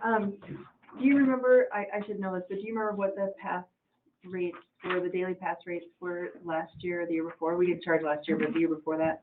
Last year they were free, and the year before that we were closed. Okay, so what was the most recent pass cost? Okay, so with the records that I have, the last records I had in 2015, a family season pass was $175. An individual pass was $100. They had a 15-day pass at $45. There's a lot of discussion about 15-day pass, like a punch pass. Lessons were $80. A child pass was, this is single day pass now. This is the day fee for a child is $4. I actually don't have any, it must have been $4 for all adults as well and seniors. And then lap swim was $4 as well. Okay, thank you. I can tell you how much income that was. Like here. Okay. Yep. All right. That's that for the discussion. Unless anybody wants. Okay, next up is resolution 3622, resolution to set fees for business registration. So Jody, do you want to? Sure. Did you need more things to pull it all? Are we gonna vote on that tonight? No. Not tonight. No, it'll be next meeting. Hopefully the Next meeting, okay. Any more pool stuff? I'll take a few stickers if anybody would like one, or take them. Thanks, everybody. Yeah. Yeah. Mine. Thank you. Of course I want to open it. Well, I wouldn't know. Yeah, I took one already. You're good? Okay. Well, you guys make it hard to reach. Is there a reason for that? Okay. Right. Perfect. I got one with my donation. You good? Okay. Yes. Yes. Nice. Okay. Come back. Councilwoman Woolsey, looking for lifeguards. Thanks, Lindsay. Okay. All right, so we will start the council discussion now on resolution number 3622. And this has been probably over a year in the making, our business license fees, our registration fees. I hope everyone has received a copy of this. Just so you know, since we wrote this resolution out, we did have a couple of changes that are going to happen. There will be no difference in retail over 5 employees. We talked to admin about that, and there's probably 2 or 3 businesses top that are retail that have over 5 employees. So it really wasn't a lot of justification to separate them out, because we tried to, when we did these fees, make them to help cover what the city staff is actually doing. And I'll go over that briefly. So if you want to just delete off retail, they'll be under general business license. All retail will be the $100. And temporary vendors will be at $200. Hotel, motel, short-term rentals are at $250. Restaurants, no alcohol, are $100. Any establishment with beer and wine is $250. Any establishment with liquor is $350. Cannabis dispensaries, which is a new category because we do now have 2 of them within our city limits, will be at $350. And then there's a $20 transfer fee. So part of why the admin committee spent a lot of time trying to come up with what we felt was a fair fee. Obviously, as most everyone knows, I don't think that business license fees are at $50 right now. I don't think that they've been increased probably for 30 years. So, and in that time, we have some expenses. The resort tax software that tracks all of our resort, the short-term rental software, I wrote that wrong. Short-term rental software that tracks all of our short-term rentals here in Red Lodge costs $13,000 a year. Currently, that is being paid out of our resort tax. And that is a cost of managing our businesses. And the Resort Tax Committee really feels that that should come out of that general fund budget and be covered by those fees to those businesses. So that is why, you know, they are at $250 is to help cover that software. Now, you'll be happy to know that the software itself they've used that to bring in compliance of the short-term rentals and have collected 3 years back resort tax from those to the tune of, was it $64,000? $59,000. So that went back into the resort tax budget. So it did pay for itself out of the resort tax, but in the future, we would like it to come out of the general fund and out of those business license fees. The city has a Black Mountain software, which is used to bill out and track business licenses, and we pay $6,500 a year for that. We have 2 employees that put at least 20 hours each a week into managing our businesses, whether it's resort tax, new businesses coming in, and billing, answering questions, whatever have you. And their wages are right around $68,000. So our total expenses from managing our businesses right now is right around $87,500. Our current business license fees last year brought in $37,000. So this is a way to help make up that difference in our general fund, so that because our taxpayers basically pay our general fund. That's where your property taxes go. And so right now, our taxpayers are supplementing those business license fees to the tune of about $50,000. So, and with inflation, you know, $50, Tom plugged it in this morning, is close to, if you take what it was then to what it is now, in today's terms, it's right around $100, which is why we raised the minimum up there. And all of our staff is also really working on compliance. They're trying to, they're actively trying to find people who are not registered with the city. They, our city police, do make the rounds. If there's a new big construction job and they have contractors on site, they will ask them if they're licensed, or they'll call the city and say, hey, I see this truck out here. Are they, you know, do they have a business license? So it's not, you know, downtown Main Street is pretty easy to track and keep track of, but we have a lot of other businesses in town that are very mobile. So it's a constant thing. So, Lonnie, did you want to say anything else? No, thank you. Did I? Okay. Chris? Oh, I just didn't wonder if you were going to talk about it. I'll enter into the proposed. No, you go ahead if you want to talk about it. I don't know. So Janae sent out, what our current income is, or revenue, I should say, with the current rates, and then what the proposed, with the new rates would be. And so right now, our revenue is 36,700. With the new rates, it would be 96,450, which would cover the 87,500. So, an increase. Okay. Yeah, so what is the transfer fee? I don't know what that is. So that's if a business is sold and then the new owners come in and. Okay, so just ownership, and then when it says all fees not refundable, are they gonna be prorated for people that come in for half a year or not? So it's just a flat fee whenever you come in? Okay. Yeah, with renewals. Start your business July 1st. Yeah. And for the transfer fees, so that just applies to that year, whatever the remainder of that year is, and then for the next year, they would be charged the regular rate. Yeah. Okay. Any more questions? This one, because I was just looking around at what other cities do in Montana, and it's kind of all over the map, right? The one thing I saw is that some cities do a thing where it's also dependent on how much, like for retail, how much retail space you have. So it's kind of graduated. Had you guys considered that, or? We did, and that's when we, rather than do the graduated, we were going to do, if you have 5 employees or under, then you're probably a pretty small business versus 5 employees and over. But honestly, we went that route, and then we got to looking, and like literally there's probably 3 businesses total that would need that. And yeah, and when we talked to Danae and Lonnie, implementing that and the work that would go into either one of those.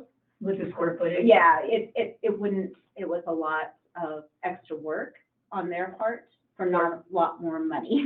Yeah, collected. and verifying how many full-time employees there are, Right. and if that changes, and. Well, that I can understand, but I thought the square footage one was quite Right. interesting. Well, and they did say that there's not a lot of difference in the amount of work that they, if a business collects resort tax, there's really not a lot more work, whether, you know, it's one check that they get and it's recorded, and, you know, unless they're having to go back after people who aren't paying, then that's a different story, so. But that's not, that doesn't have anything to do with square footage. No. We did talk about it though. We We did, talked yeah. about a lot of things. Yeah, yes. Well, I'm just curious. Yeah, Like, and there's so actually, many models out there. yeah, and we did Curious have what it in there originally, that's what we were. Oh, did you? Yeah, we did, but we went simple. We tried to keep it more simple for our admin staff, so, because they're not putting 80 hours in instead of just 40. No. So any more questions or comments or discussion? People, the office and the admin committee has been very busy with this, and Jody's gonna have to speak again. I mean, there's been a lot of work, a lot of research. The next one is resolution 3623, resolution to set fees for use of city-owned property permits. So Jody? Okay. Okay, so, we were tasked with, setting fees for use of city-owned property to, hopefully make it more in line with our new ordinance. And with that, we separated them out into public events versus private events, which is how our current ordinance reads. So public events would be over 75 participants that are open to the public on use of city-owned land. Because it's all going through the city now and not city council, they did bring back the application review fee, of $100. That had been there in the past, but it went away for a couple of years, and we are bringing it back to help cover the time that, all the department heads are putting into reviewing the applications. Because we do want them to, take a good look at them, work with the event organizer, to try to keep everybody safe. And, we expect that there'll be some back and forth communication, hopefully between those department heads, especially, the police and public works on garbage and number of porta potties and safety and, all of that. Cleanup deposit is the same, returnable, if everything's good, $500. Daily use fee is the same, $100 per day. Rather than allowing, trying to arbitrarily decide if nonprofits get their fee waived or not, we followed what a lot of other places do. We just made it 50% of the for-profit daily use fee. So their daily use fee would be $50 per day. Alcohol fee has not changed. I'm sorry, it's just $100 charge per one-time event. We did discuss at length, and I'd love to have people's input on this, on the camping fee, depending on, typically what we're renting, what we're letting people use when they're camping is just a vacant piece of land, unless they're going to do it at Coal Miners Park or something like that, where there is some things there. So we didn't want it to be a lot because we're giving them a vacant piece of land and they have to do everything to it to make it a camping area. But we had gotten a lot of feedback that, the number of people up there or over there could, deserves to have some, extra, a separate camping fee. And it was always supposed to be, they come to council and it was very arbitrary. Depending on what they would do, council was supposed to say, oh, you're gonna have 1,000 people, we set this fee. And we thought we should have a fee set up front so people know what it's going to be. And this is, if you estimate you're gonna have 1 to 100 campers, and this is per event. So if you're gonna be camping for 2 nights, you add up all the campers that you're gonna have during your whole event. So it's not per day. So 1 to 100 campers would be $100. 101 to 250 campers would be $250. 251 to 500 campers would be $500. And if you think you're gonna have over 500 campers through your whole event, it's gonna be $1,000. We did raise the insurance requirement on all events to $2 million. I know that seems like a lot, but it's really not in this day and age. And I've bought the special event policy last year for an event, I helped them purchase it, and it was literally $150 more for $1 million versus $2 million, and it included liquor liability. So, it is available. Hopefully people will be able to, you shouldn't have problems getting a $2 million policy. And, it just has all the other stuff in there. Now, in the private events, this would be under 75 participants or not open to the general public. And that comes right from our ordinance, that interpretation. And this would be typically this would be if someone wanted to rent a gazebo at, Lions Park, or they wanted to have a rehearsal dinner at Lions Park or something like that, where, yeah, everything's at Lions Park, or Coal Miners. And these would mainly go through just the Parks Board with the mayor's approval. They'd have the $25 application review fee because they're very small type thing. They would have a $100 cleanup deposit. And then we did break it up, half day versus full day use, $50 for half day, $100 if they want the full day there. And on this one, because it is a small private event, we're just basically requesting a certificate of liability from their homeowner through their renter's insurance of $500, and you can go up to $500,000 on that without having to, get an umbrella or things like that. So that's what we're asking for. So hopefully I explained that. Please feel free to comment and suggest things. Maybe one start with your I just got a quick thing. So Yeah. we didn't get to this one during our admin. Right. And Dennison didn't have a chance to look at it before even. Okay. I know he did. He had some comments that he Okay. left on my desk. So, but I don't remember what those were. Okay. So, before it comes back, We'll make incorporate sure that those. he has fully vetted this. Right. That's It's all. just discussion tonight, and I see a loophole. You see a loophole? Yeah. I'm going to pay the camping fee, and I'm gonna have 50 of my friends sleep on public property for a month. And I'm only gonna pay $100. Is that right? You'd have to approve that as a city, because you're gonna approve the number of days that they're up I know, but there. I don't have any basis to deny it. Right? I mean, how long, like this charged one time per event? $100, say, just looking at $100 for 1 to 100 campers. So I think we need guidelines for how long. Well, we're just setting the fees, so that would have been in the ordinance. Yeah. So can I make a suggestion? And that goes back to the main thing that we've been saying since the ordinance was out, because it's a long ordinance, is having guidelines that outlines all those things. And I don't remember offhand if it had a limitation on the number of days for camping.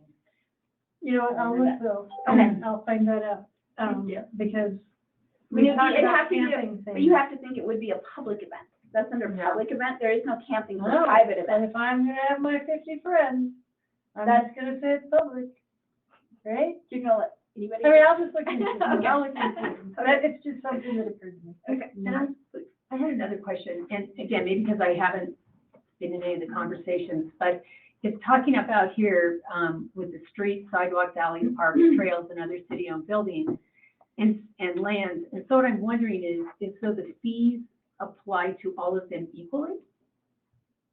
Yes, they always have.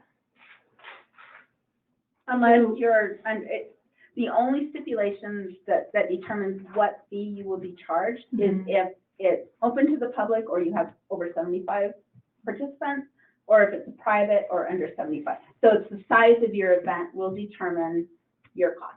Okay, so someone that has a private event can go ahead and say, I want to, close off the alley for a private event? You could, whatever. I mean, is that the way I read this? So a private event can monopolize. any There of these once things as well? again, those should have been established in the ordinance. Okay, so, All we're doing is setting the fees for the definitions of what was established in yeah, the ordinance. so I think it would be worth putting on a priority to have those guidelines generated that outline all of these things, because it's kind of confusing. And I don't remember back then. Do you remember, Kelly, on some of these?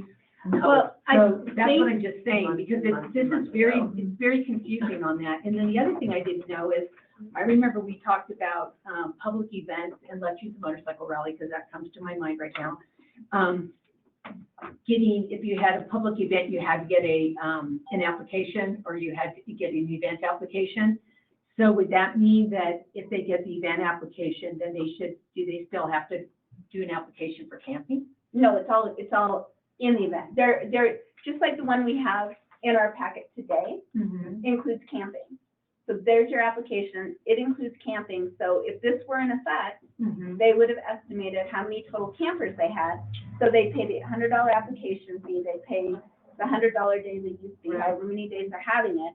And then they estimate how many campers they're gonna have for their whole event, and they pay that fee. Right, so when someone's going to get something for the motorcycle rally, then are they expected to have the umbrella of getting an application for the event, and then camping's just one piece of it that they're paying under it? Do they have to sign up for the liability for the event?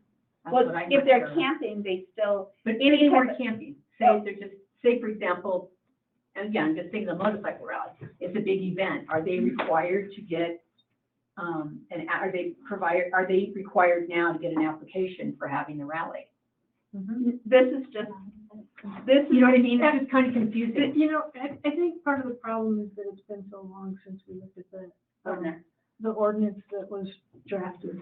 And maybe maybe we can just go back and look at it before and make sure that those seams are covered. Because I think a lot of this might be in the application, in the new ordinance. Because all of this does is just, if you submit an application for use of city-owned property, these are what we want. Yeah, and I'm sorry, and I'm not trying to be, but I'm just saying, with this, reading this, and I'm confused, and I help with a lot of that stuff for events, to me, it just says to me, we really need to have some guidelines, right? That kind of spells things out from the ordinance so that it's clear and it matches up with this. That's all I'm saying. I see what you're saying because I've seen that, I think Whitefish had guidelines. Yeah. You know, guidelines are nice, but, they're weighty to draft in clear fashion. I'm not against having guidelines that we could post, but, I don't know if somebody wants to volunteer. to do I it. just have to go back and look at the ordinance. First, first of all, Several months and lots of other ordinances have happened. that's the thing. Let's go brain back is and full. look at, see if there's any holes between the fees and the ordinance, and then, if there are, we'll fix them. Well, we obviously have time because I'm pretty sure most every event has already applied, and these Aren't going to be retroactive. They're gonna be- right, no, these are absolutely would not, as soon as we pass it, they will go into effect. But if you have any applications before that, they're subject to the old fees, so. So I have several private events for the Lions Park being scheduled for June, July, August, that I would really like to get an application to them. I've been saying we are working on that, but I'm setting a hard deadline for myself for the end of May. If I don't have something, I'm gonna just go the old route. I'm issuing permits based on everything that has passed to date. So, and then if we want to do guidelines, we can do guidelines. Yeah, I mean, I have no problem passing the fee now and then do the guidelines, you know, to Courtney's point too, so. I just want to make sure there's no holes, so. Yeah. I think I'm kind of confused. But let's review it and, then if we need to make any changes at the next council meeting, then we will. Okay. And maybe we don't. So, does anybody else have any issues that they want to point out or? I have one other one I thought, and this is just, it says here, this resolution shall read in conjunction with, but does not affect ordinance number blank. Yeah, we didn't get that in there. Yeah. To add I'm just saying. whatever that ordinance number was. Where's Sorry. that, Terry? It's right above, now therefore it will be resolved. Oh, gotcha. Yeah, it didn't have the ordinance on there to look at. Right. And like we said, Chief Dennison does need to, he just reviewed that too, so I'm sure that was one of the things he filled in. We have Jen online. Jen, do you have any comments or questions? Just a short correction, I believe, which is when it states public events, over 75 participants, and I believe that should say or open to the public in the same way that private events says under 75 or not open to the public. And you see that, like right now it says over 75 and open, and I think it should read or. I just want to be sure that I am clear that that's what it means. Perfect, thank you. I will get that changed. Good catch. Any further discussion on this? Okay. Jody, for explaining all this. Next up is Talking. this conversation about joining the rural fire district, and Tom knows all about it. I don't think you need an introduction, but, why don't you just give your nutshell of a recap or what you think everybody needs to know? Sure. And then Happy to do it. this question. So you have it in the record, Tom Coons, Fire Chief. So I've asked to come to the council to speak about the agreement that exists between the City of Red Lodge and Red Lodge Rural Fire District Number 7 for the provision of fire protection to the city. So currently, in Montana law, the City of Red Lodge is required to provide fire protection to its citizens. The way the city does that is through an agreement with Red Lodge Rural Fire District Number 7. And that agreement, it spells out terms and obligations for both parties, but the simple version of it is the Rural Fire District provides complete fire protection services to the city at a cost of 28 mils, roughly a quarter of the taxes that are levied for the city. In the agreement, there also contemplates the ability for the rural fire district to annex the city into the rural fire, or for the city to be annexed into the rural fire district. And the agreement, under the terms of the agreement, the rural fire district agrees not to protest that or to accept that annexation. So essentially what it says is that the rural fire district could extend its district, the legal taxing district, over the boundaries of the city of Red Lodge and provide fire protection that way. The rural fire district did that in Bear Creek. So Bear Creek, the city of Bear Creek, which is an incorporated municipality just like the city of Red Lodge is actually part of the taxing district for the rural fire district. The mechanics of doing that and what the results of it are, a public discussion. And so the mechanics of it, the way a area or property is annexed into a fire district is through petition. And so it is a petition that is initiated and signed by the property owners of the municipality, representing 40% of the property owners who represent a minimum of 40% of the taxable value of that. The city council has a veto power on that petition. So the city council must approve that annexation as well as the rural fire district must, the board of trustees of the rural fire district must approve that petition as well. So there's kind of a few steps forward that involved in that annexation.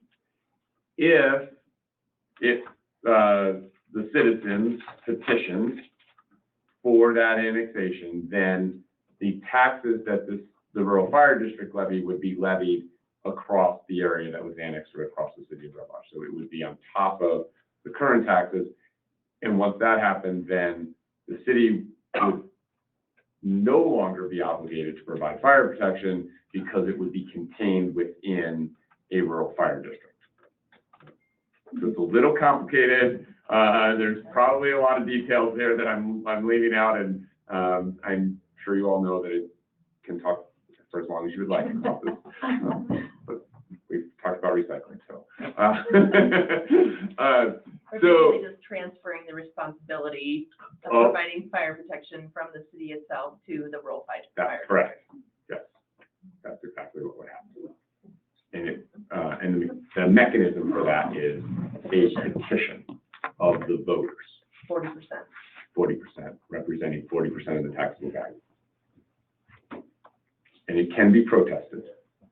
If it's protested, the protest has to be by 40% of the voters representing 40% of the taxable value who can petition against it. I didn't write the law, it's been there for a very long time. That is the mechanism for how that works. And just to be clear, it's property owners, not voters. Okay, so it's different than sending in a referendum. I do not believe that it can be incorporated through referendum, which would be a vote of the people. I do not believe that is a mechanism for annexation. So from council, you would like approval of a petition, is that correct? So I don't I don't want anything. I mean, just to be clear, this has to be initiated, the citizen initiated petition, okay? So once the citizens initiate the petition, and that can be approved by the council either ahead of the petition or after the petition has been validated. So petitions are validated. I'm not sure exactly who validates the petition. I believe it's validated by the elections department of the county. It's a county responsibility. I believe it's done by, I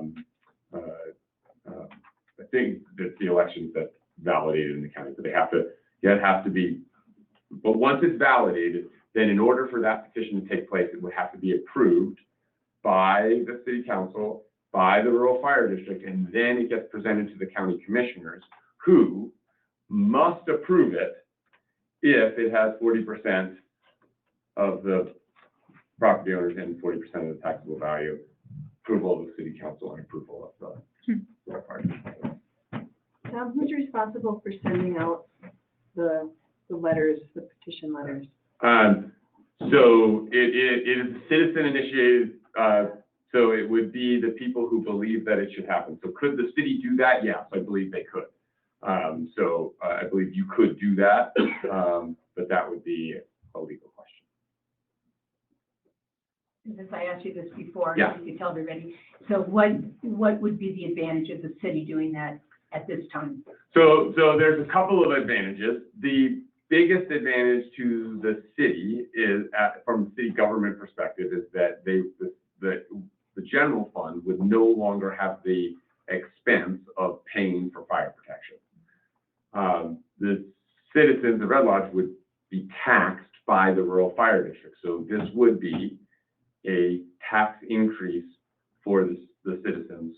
They would pay their current taxes, they pay to the general fund, and then on top of that, they would be paying tax to the rural fire district for So the the fire. 28 mills would then be in the general fund. Available in the general fund. It would, the expense of paying that 20 Right, 20 and then, mills would no and then longer be. people on their property taxes would then be charged for the There would be a fire. line on the property tax that says rural fire district number 7. It would actually be 2 lines because we have a regular mill and we have a permissive mill, which equals about 23 mills.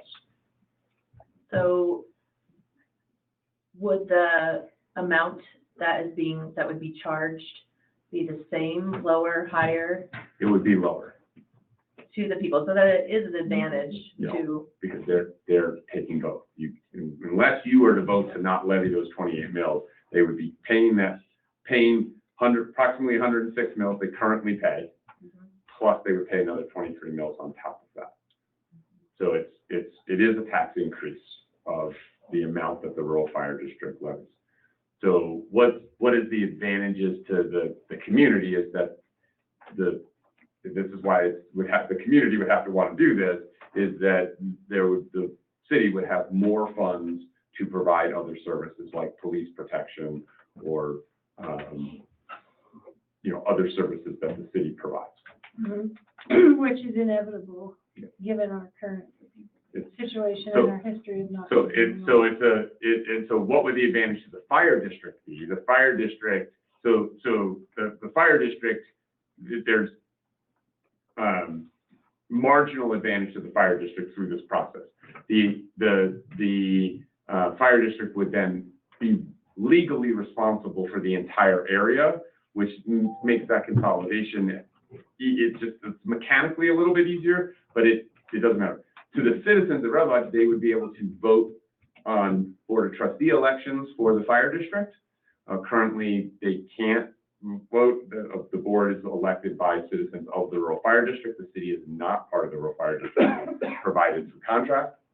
The disadvantage to the rural fire district is the amount that we receive would be slightly less than what it is currently through the agreement. And half of that is committed to capital, which would make some operations a little bit challenging. So it's got positives and negatives that I think probably outweigh each other, in my personal opinion. The question really is ultimately about how the mechanics of the city gain more flexibility in financing and freeing up about $280,000 in revenue, which is about what that 28 mills is, maybe a little less than that, $250,000 in revenue. Mills worth $8,000 or $9,000. So it's about how the city operates is really a bigger question. Yeah. Any more questions for Tom? And I think the clear thing is that it is citizen. It's not an option. It's not something the council pushes on. The people have to approve it.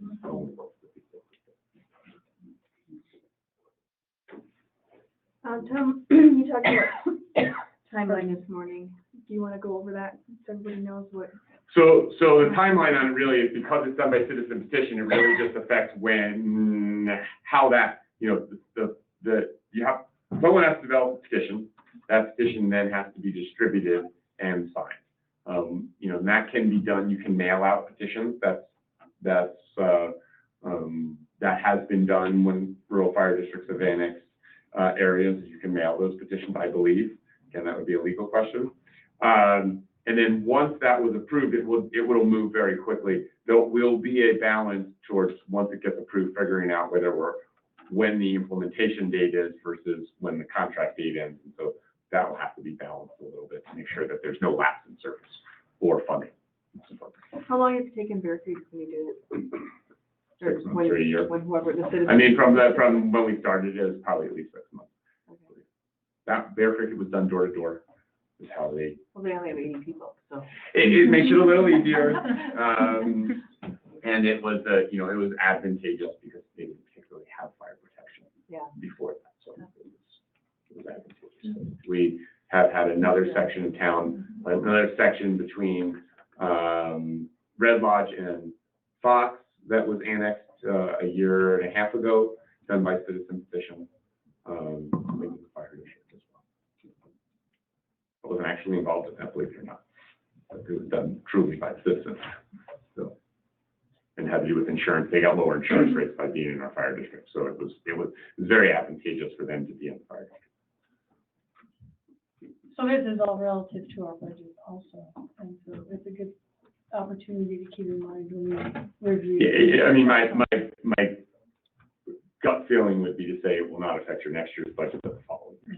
Oh, right. If it were to be approved. Jen? Yes. Hi. Tom, can you just speak to whether or not making the shift would have any implications, either positively or negatively, on the coverage of services that we currently enjoy? I believe it would not have any effect whatsoever on the level of service that we provide. There's a slight impact to funding that we might see that could have a minor impact, but I think it's going to be relatively negligible. So, you know, we're going to provide, the service is going to be provided by the same organization and the same group of people at the same level, which is an important thing because fire protection affects people's insurance rates significantly. And so that there's a very real relationship between, I think it's an inverse relationship sense, between how much you pay for fire protection services and what you pay for insurance. So when you pay less for fire protection services, generally you pay more for insurance. If you have better fire protection services, you have less insurance. And usually the insurance side is more expensive. So if you don't have adequate fire protection, you pay a lot more for insurance. You spend a little bit to have adequate fire protection, it reduces insurance rates. Not a promise I can make, but that's generally how that works.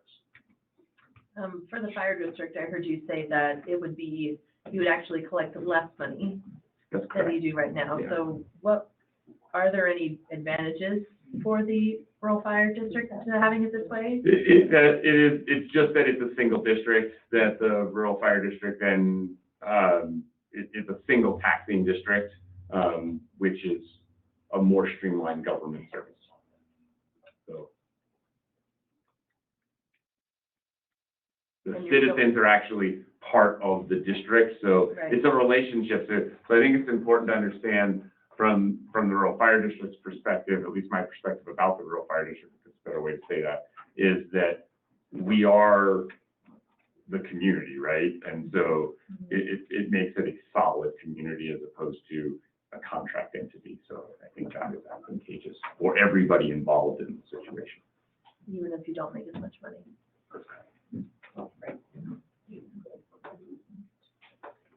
And this plays a little bit into the next conversation, but I can explain that relationship as well. There's more complicated. Well, Good. Segue. Bring it on. You want to introduce that next, please? yes, related to this, was the ambulance system? That's correct. So this is related and not related at all, right? So this is complete. And I think almost talking about these same things together is a little bit confusing. Just to be clear on that, in my perfect world, I would rather have them separated by a year or so, these two conversations. But we are where we are in those conversations. And so, and again, with the annexation piece, we don't drive that as as fire chiefs, as a rural fire district, we don't drive that annexation. That's driven by so the ambulance district is a different piece. So in 2010, we formed an ambulance district. It is what's called a multi-jurisdictional service district. So under Montana law, it's a special district. It is multi-jurisdictional, which means it has overlapping jurisdictions. It has the city of Red Lodge, Carbon County, and the city of Bear Creek.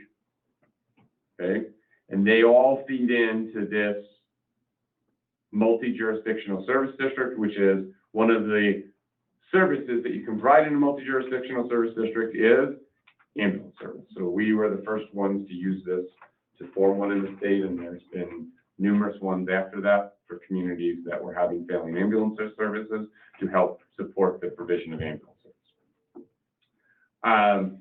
We formed that in 2010 with a flat $69 fee per home. I did come and talk to the council about this before, so I'm going to try to just give the short version for refresh and for people who didn't come. It is a flat $69 fee, 2010. If we apply inflation to that fee today, that fee would have to be about $96. Okay, so we're somewhere around $25 short, maybe a little more than that, in purchasing power than we were when we formed the district in 2010. So we are requesting that the city work and approve a resolution to ask the county to go back to the voters and ask to change us from a $69 fee to levying 22 mills on real property, with the exception of agricultural property over 10 acres. Okay, so that's, Say that again. so 22 mills on all real property, with the exception of ag property that is over 10 acres. And the multi-jurisdictional service district allows for that carve out on ag property. And the logic behind it is agricultural property provides very little impact that requires an ambulance service, independent of the home where the people live. So they may not be actually in their home, just like someone may be out on the highway or on the sidewalk or wherever when they need the ambulance service. But the impact is the people in the home. But it changes it from a flat fee of $69 to a mill levy. So what does that mean? On a $200,000 house, which actually taxable valuation is pretty common in Red Lodge, the fee would, instead of going from a flat fee of $69 to about $100, which is where we would need to go, that $200,000 house would stay at about $60. So it would actually be a decrease for a large number of people. Where does that decrease get made up on? If you have a more expensive house, you're going to pay more. If you have commercial property, currently large commercial property pays $69. So the Pollard Hotel pays the same $69 fee that a small house on Hagen pays. So that would change, and commercial property would pay significantly more. So in the grand scheme of the average taxpayer, this will be beneficial to them.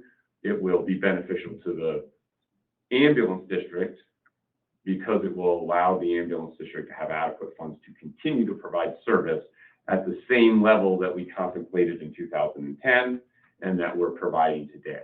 Without that, there would be a reduction in services, which would not be good. Now, to be clear, the ambulance district is a legal taxing district who also contracts with the rural fire district for the provision of services. So the ambulance district takes the money it receives, tax money it receives, and it contracts with Red Lodge Rural Fire District number 7, who provides ambulance service. So the rural fire district has several contracts, but we provide fire protection to the rural fire district and the city. We provide ambulance service to the rural fire district, the city of Red Lodge, city of Bear Creek, and the Roberts Rural Fire District area.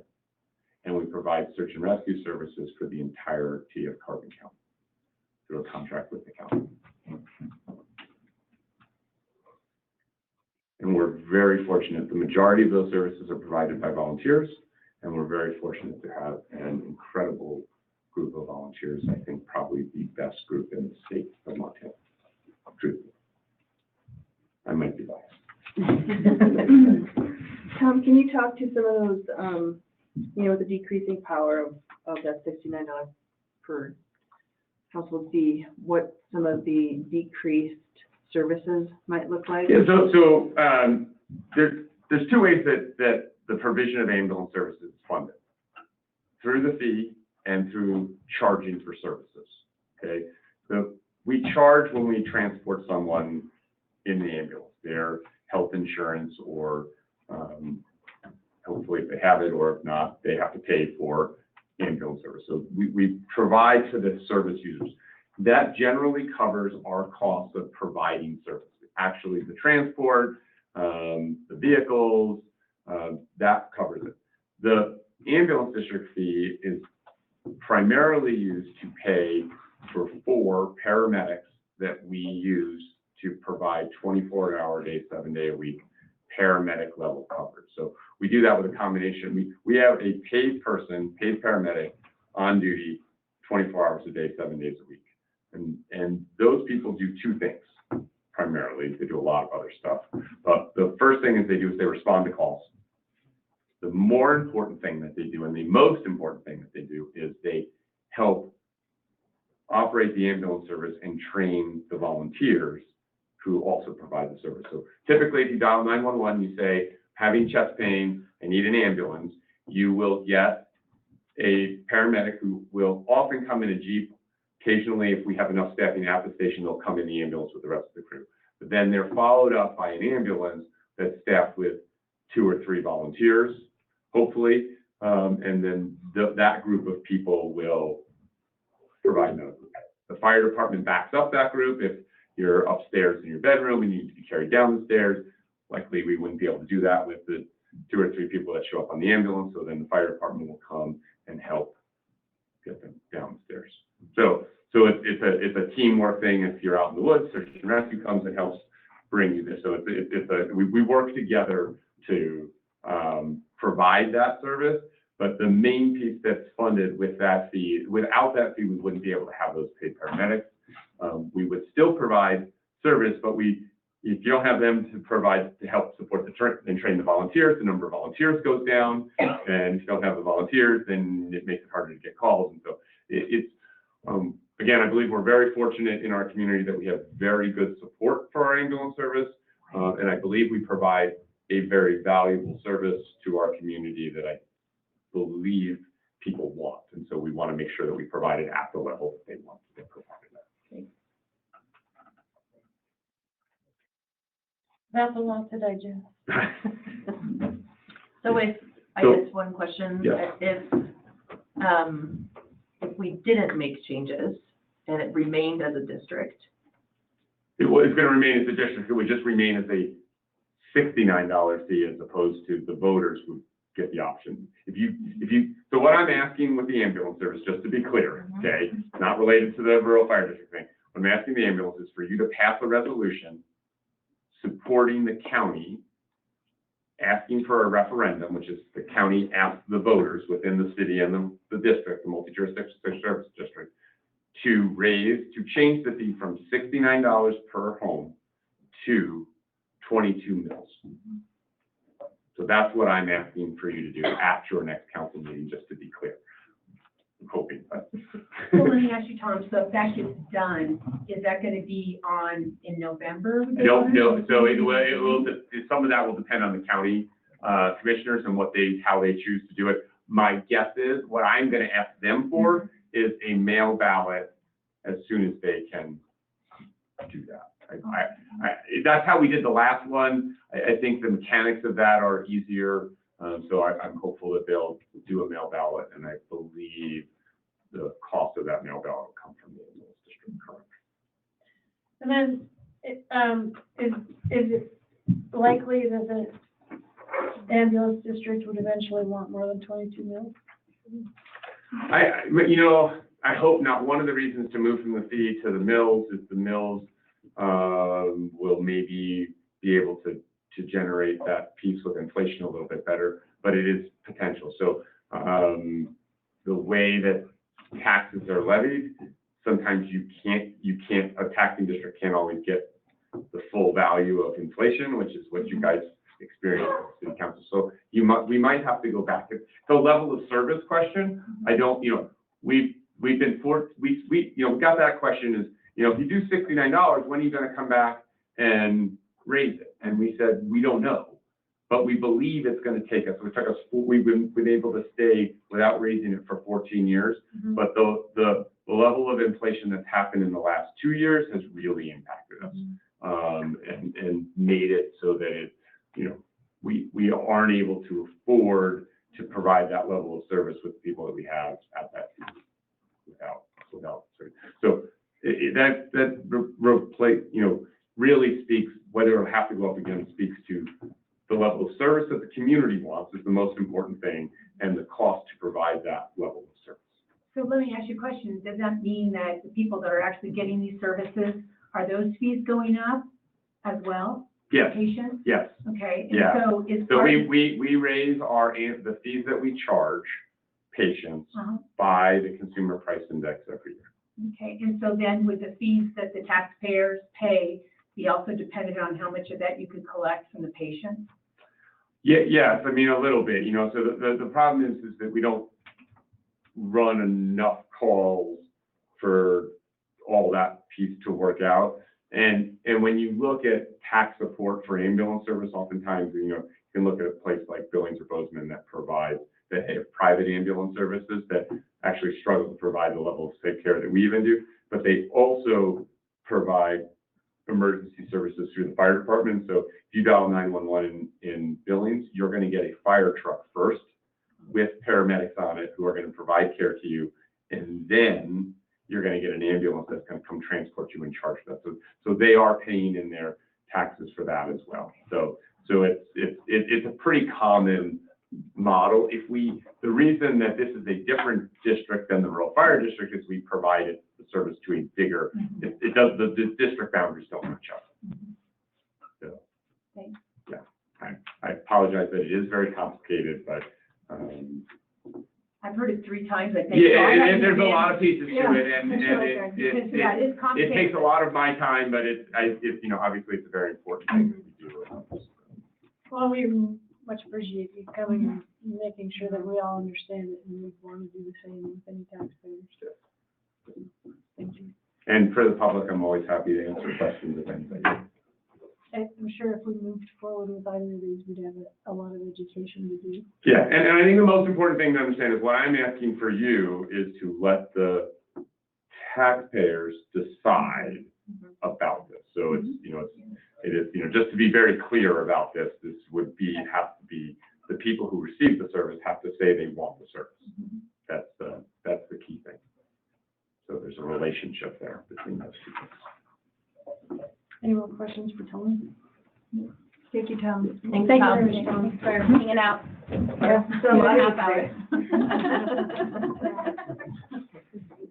All right, that takes care of most of the agenda. If any correspondence that was received prior to the agenda going out is in your packet, and anything after will be in the packet next week. And so with no further ado, this meeting is adjourned. Oh. Whatever.